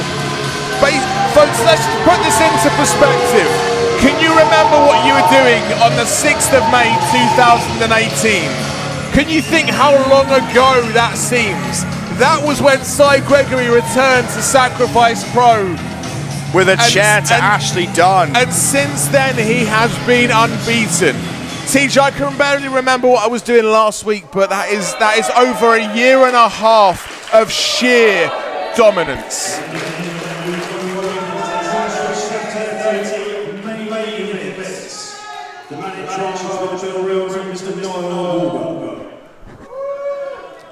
Introducing first, the challenger from Nottingham. This is the Breaker, Kyle Kingsley!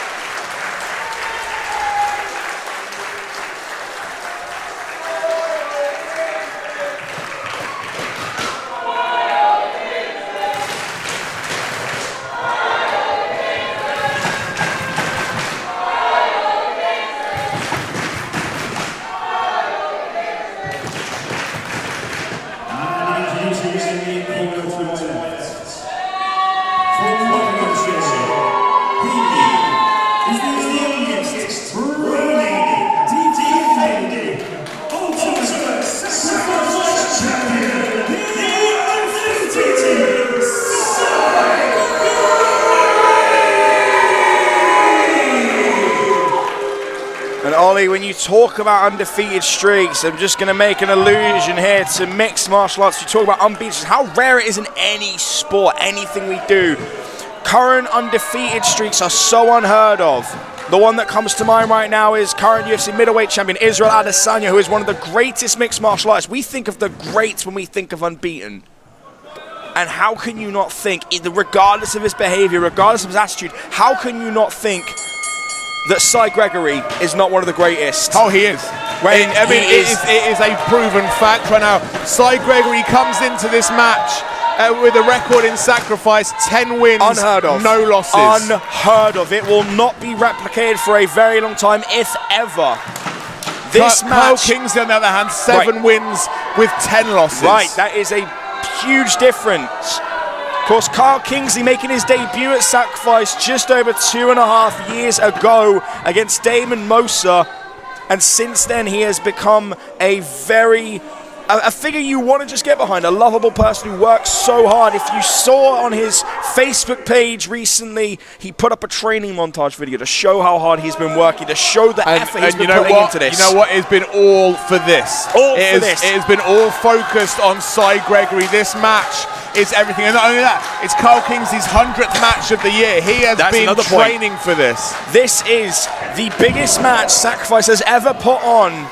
And it is appropriate that it is the last one of our decade, the last one of this hosting school, and the last chapter we will see at Cedars in the current decade. I think it's important.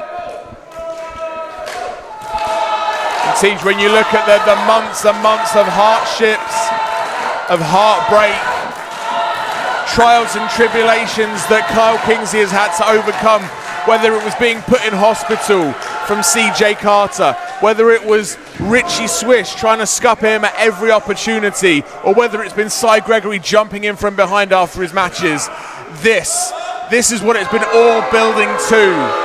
And we should mention, this is Kingsley's last chance. He will not. Yeah. He will not get well. Last show at Cedars, last chance for Kyle Kingsley. If he doesn't get it here, all or nothing. And that has been a consistent theme tonight. It's been very personal in most matches all night long. Emotions are high, tension is high, the stakes are high.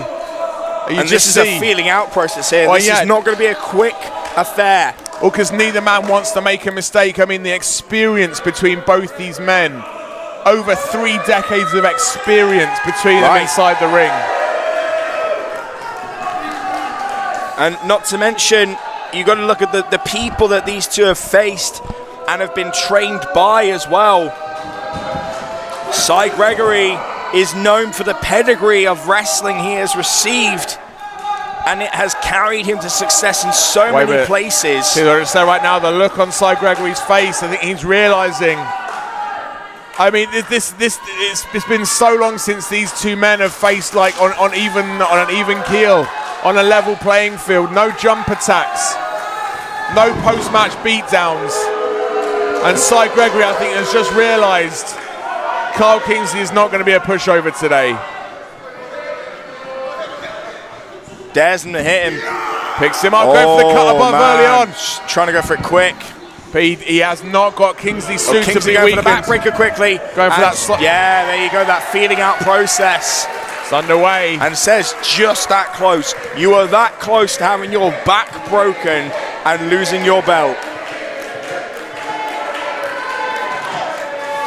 And for those who didn't know Cy before Sacrifice, you were introduced to that vicious chair shot to the head of Ashley Dunn. And now just brawling out in the crowd, and referee Niall letting this one go.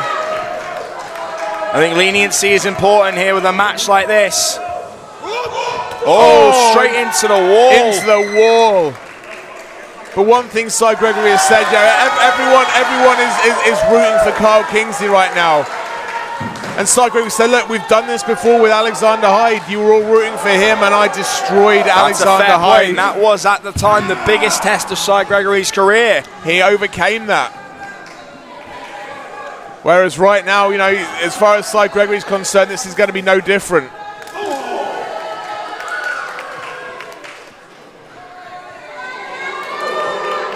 Carl Kingsley looking to go round the world. 4 corners, post to post to post. Oh, huge boot. Takes down Gregory, and right now, teams, the breaker is firing on all cylinders.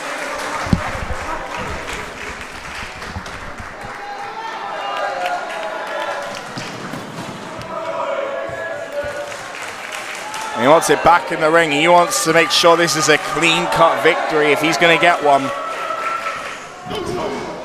Well, that belt is only going to change hands via pinfall or submission. You see right there, the extra energy expelled to get Gregory back in the ring has just resulted in that opportunity opening up for him. Capitalizing and making sure Kingsley stays grounded.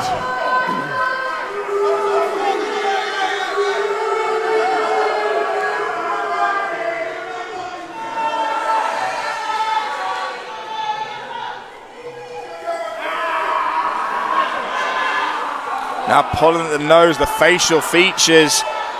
He wants to make an example out of Kingsley into every challenger in the back. Everyone in that locker room to say, this is what happens if you step up to me.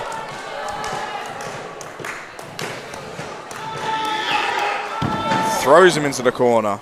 Face meets turnbuckle, and you notice right now, ever since Kingsley expelled that energy to get back in the ring and gave an opportunity, he's capitalized and he's been in the driver's seat.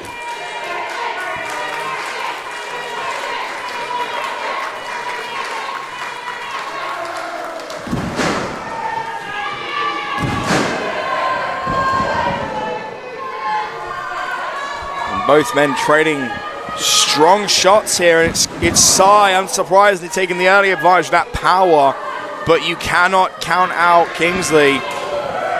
Carl Kingsley is so good at weathering the storm. That is what he has been known for, constant fighting. Doesn't give up. I mean, essentially, Speak of the devil. Backbreaker number There's one. the first. But Teach, you look at, I was going to say, you look at the tail of the tape, essentially. 1, 2. Both of these guys pride themselves on their fuel tanks as far as being able to go long into matches. Neither of these two are going to tire out in a hurry. No. Experience is very evenly matched. Technicality, their styles very similar. Psychological damage is going to play a factor. But I think the mental toughness of both men is up there. As I say, there is very, very little between these, other than the fact that Gregory has been dominant throughout his return here, whereas Kingsley has had to climb and scratch and claw for everything he has achieved in this company. Now taking the wrist tape, using it to choke Kingsley. Where Gregory is in the favour of Richie Swish, Carl Kingsley has had to battle with him. It's been the abrasion there. That is the only thing that really separates them right now, and that's the favour from management. But right now, Teej, none of that is helping Gregory. He's doing this all on his own. Neck breaker to the breaker. Lateral press. And again, Kingsley kicking out. You alluded to it earlier, the resiliency of Carl Kingsley. That is what's got him to the fight now. He was resilient in the face of pure evil CJ Carter. He was resilient in the face of Richie Swish and DC Security. He was resilient in the face in that district warfare match. And this is very, very MMA style. They're just trying to not get in the ground game with Carl Kingsley. Knows how good hooks him in though. He is at those submissions, those locks, and look at the strength of Gregory. Pulls him up, takes him down. And Kyle Kingsley is not a small man. Not a small man by any stretch of the imagination.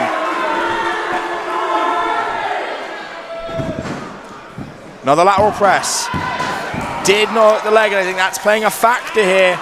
He's punishing him every time he kicks out, but he's giving Kingsley a lot of room to work, a lot of time to kick out of there. When you hook the leg, it's harder to get that positioning and get out of it, and you expend more energy.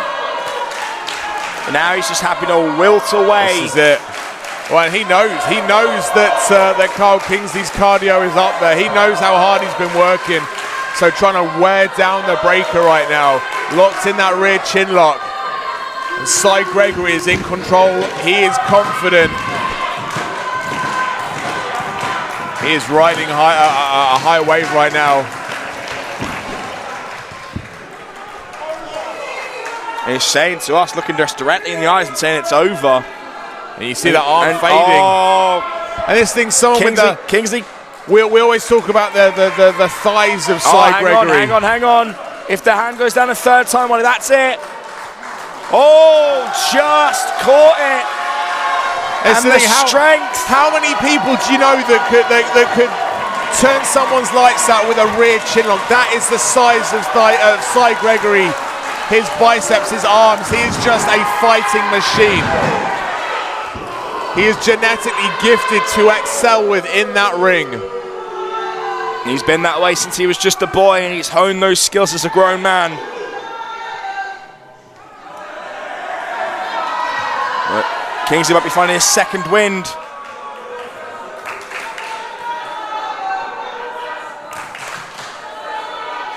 The way you see now. Bring it.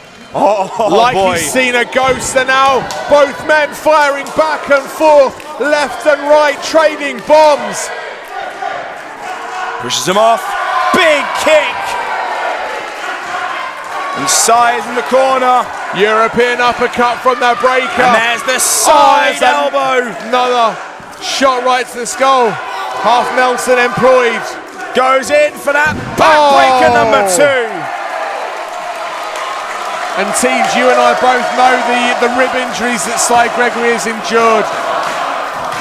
Ribs are connected to that spine, so every single one of these is going to be playing havoc on the rib cage of Cy Gregory, because while they might have healed to the point you can compete inside the ring. Might be going for some kind of huge shot there for the Cyclone.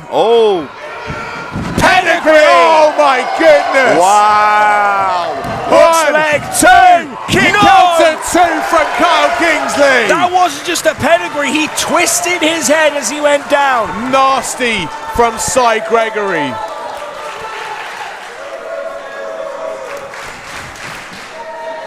And Cy does not know what to make of it. Taking off the wrist tape, signifying that he wants this to be done with, and he's got that lariat, that right arm. That, if he hits this lariat, folks, it's lights out. You've seen so many people get turned inside out from it. It's game over. Oh! Big knee! Kingsley saw it coming in. Oh, whoa, in the entranceway. In the entranceway. Cobra's out. Of course, it really wouldn't be and now a Cy Gregory match without D&D Grant. security. Come on, no. Oh no, picks him up. Dog Fruits driver. And of course, D&D security can't be far behind in a Cy Gregory title match.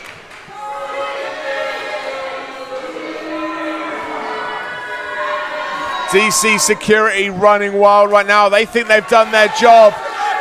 This is not how we want this to end. This is not how we want this to end. If he hits the cut above, you got to think that's above. It. No. Hooks the leg. Come on, Kyle, kick out. Out. Come on, Kyle. Kingsley kicked out. DC security trying to spoil the party right now, trying to make sure that gold remains around the waist of Cy Gregory, but Kyle Kingsley defiant in the face of adversity. Listen to the crowd.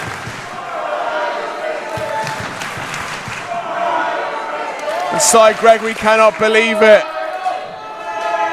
But what energy left does Kyle Kingsley have? He has not moved. Cy might look like he's seen a ghost, he might look terrified, but he has right now the advantage over Kyle Kingsley. And the thing is, Teach, today, as we've said so many times, this isn't just the last show of the year, this is the last show of the decade, and this is the last show at this venue, a historic venue. And this is the last shot Kyle Kingsley's going to get at that belt, so it's all or nothing. This is all about legacy right now. How does Cy Gregory want to end the legacy of Cena's? Sending D&D to the back, quite rightly. I think, yes. Niall has seen enough. He wants DC security out of here. Oh, listen. Oh, Kyle Kingsley. Dive. Kyle Kingsley with a dive puts it all on the line. Kyle Kingsley, I've never seen him so intense. He is fired up right now. He knows that the opportunity is there. Springs it. Crossbody. Crossbody. Kyle Kingsley pulling out all the stops. Oh, running forearm. Basement forearm. 1, 2. No, come on. Richie Swish pulling him out. Richie Swish is out here. Oh, come on. Are you kidding me? You can't be serious. Richie Swish calling for course. Come on. Danny Mayhem in the referee. No. Everything being thrown to stop Kyle Kingsley. Serious? 1, 2. Kyle Kingsley still in the fight. That breaker has not been broken. Look at Richie Swish's face. How many roadblocks is Kyle Kingsley gonna have to break through? How many times does he have to be screwed? This looks like a goddamn Renaissance painting. Every conspirator looks shocked. DC security taken out with that dive, and now Richie Swish out here. Danny Mayhem out here. And Richie Swish furious, getting in and doing the dirty work himself. How many times he's going to physically hold him up like a prize?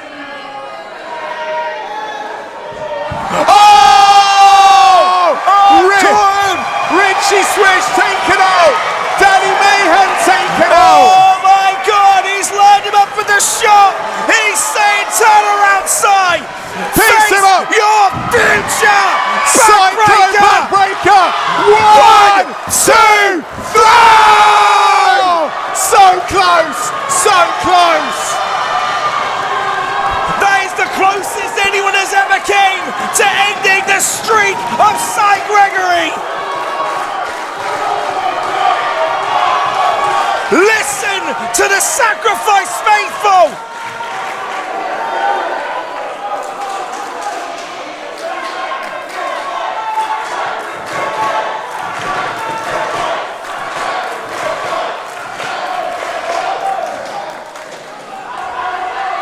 Cy pulling at the referee. I'm not sure what he's doing. Oh, low blow. Oh, lariat! Lariat! Teach after all the smoke and mirrors. No. Cut above! After all of this, please not like this. Kingsley's kicking out! He's kicked out again! Kingsley will not die! Kyle Kingsley will not go silently into the night. He will not end the legacy at Cedars with a loss. He will not end his legacy at Cedars by being screwed. He will not end his legacy at Cedars by being denied what is his. Kyle Kingsley somehow, some way is still in this fight, Teach. I have no idea how he's doing it. He is not human. And listen to the crowd, Teach. They are telling Cy Gregory you can't beat him, and I am starting to believe it. The hype is very much real, and no D&D security in sight, but the sight we're seeing right now is very telling. A broken, exhausted, battered, bruised Kyle Kingsley struggling to his feet while the champion looks on in awe and dismay. But Kyle Kingsley can barely get to his feet. He can't sustain his weight. Referee asking if you want to throw the towel in, if you want to quit. We know the answer to that is going to be an emphatic no. He shook his head. He said no. Teach, this is the final chapter here at Cedars. This is a building that has been so momentous in our history. How are we going to end our legacy here? How is Cy Gregory going to end the legacy here at Cedars? Surely he wants to retain, but he doesn't want to do it like with all the interference and the distractions and the cheap shots. But Carl Kingsley's just saying he's not doing it just for him, he's doing it for everyone. Oh no. Picks him up, this will be the is third. The exclamation the mark. third come off, lands on his feet, Caught him! Backbreaker! Backbreaker number 3, number 4, I've lost count. Number 4! Oh! Forearm! Basement forearm! 1, 2, no! So close again, and the look on Carl Kingsley's face says it all. What do I have to do to put this guy away? How is he going to beat the unbeatable? I don't have the answer. I don't know if Carl Kingsley has the answer. I don't know if anyone has the answer. But we both know, and everyone, the near 100 people packed in it for the last time, know that he will find a way until his body gives out on him. Teach, you've got to say right now, this is the first time in this match that the playing field has been leveled, that Cy Gregory has been on his back. Oh, the straps are coming down. Kyle Kingsley, this is your time. This is your moment.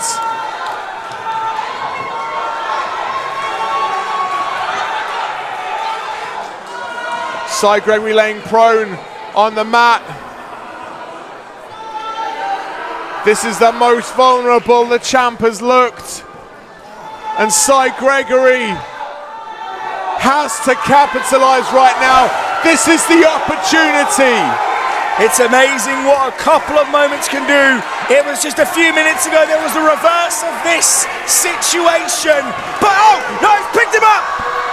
Cuts above. Oh no! Look at that image. Shakes his head. Forearm. Basement forearm. Carl Kingsley is on fire. Pushes him on the ropes. Picks him up. Cyclone backbreaker. Pin him. Pin him. Pin him. 2, 3. Carl Kingsley. Carl Kingsley. Carl Kingsley. He's the champion.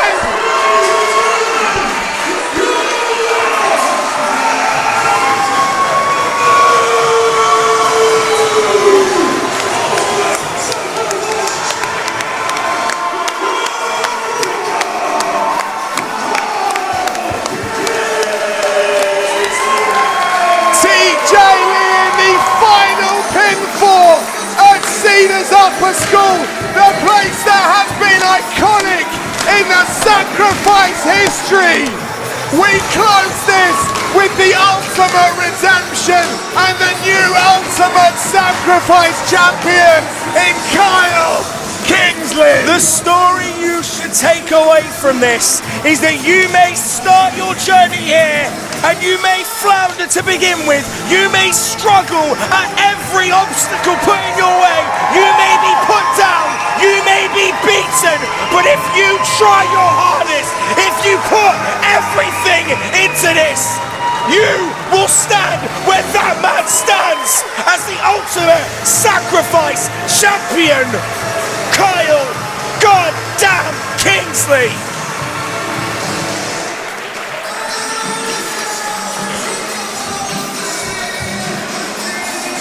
And now the locker room coming out.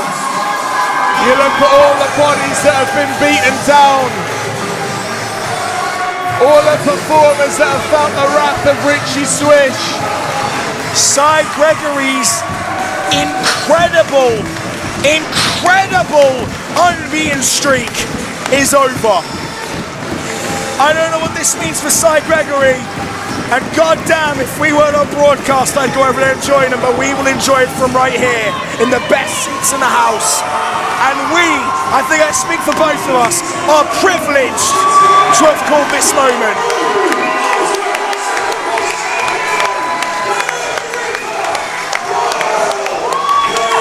To have started this journey in a small church in 2017, and nearly 3 years later to close out Cedars with one of the legitimately hardest working people you will ever find in this business as champion is a wonderful thing. What a moment, what a match, and what a way for our final show of the decade to conclude.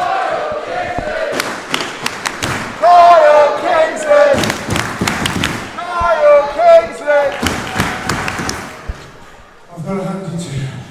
Oh, this year, man. Oh, this year. Oh. The start of this year, I was down to the bottom. I was barely scraping by. But this place, chasing you every single time I get in this ring, that has given me energy. That has given me the fight to get here.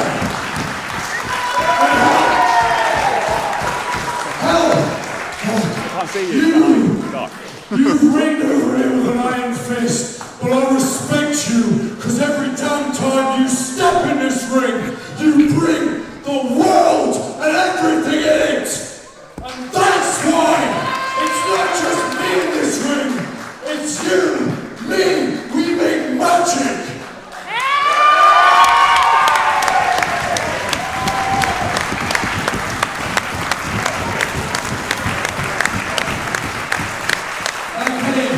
You're not bothered about being appreciated by all these people. I understand that. But what I have got to say today is, yeah, I've won the Sacrifice, Ultimate Sacrifice Championship. But at the end of the day, that's not the bit that matters. What matters is the fact that you, me, every single person in this building, tonight, it's not I'm victorious. We are all victorious!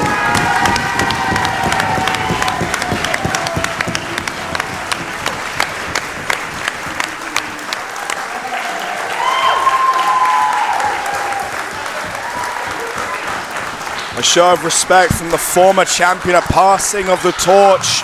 No words from Sir Gregory, but no matter what you think, they lay it all on the line out there, every single time. And one of the greatest streaks in Brit Rest and in Sacrifice has come to an end. And as we take a breath, Ollie, man, that is the sight we're leaving with. Well, folks, for the year, for the decade, and for the last time here at Cedars Upper School in Leighton Buzzard, we will be back in 2020. We will have a new home, we have a new champ, but for the last time,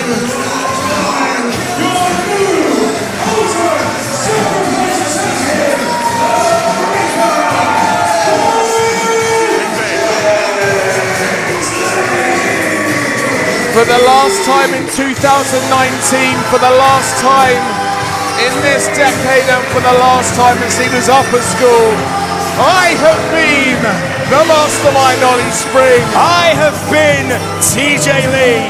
And folks, we will see you in 2020.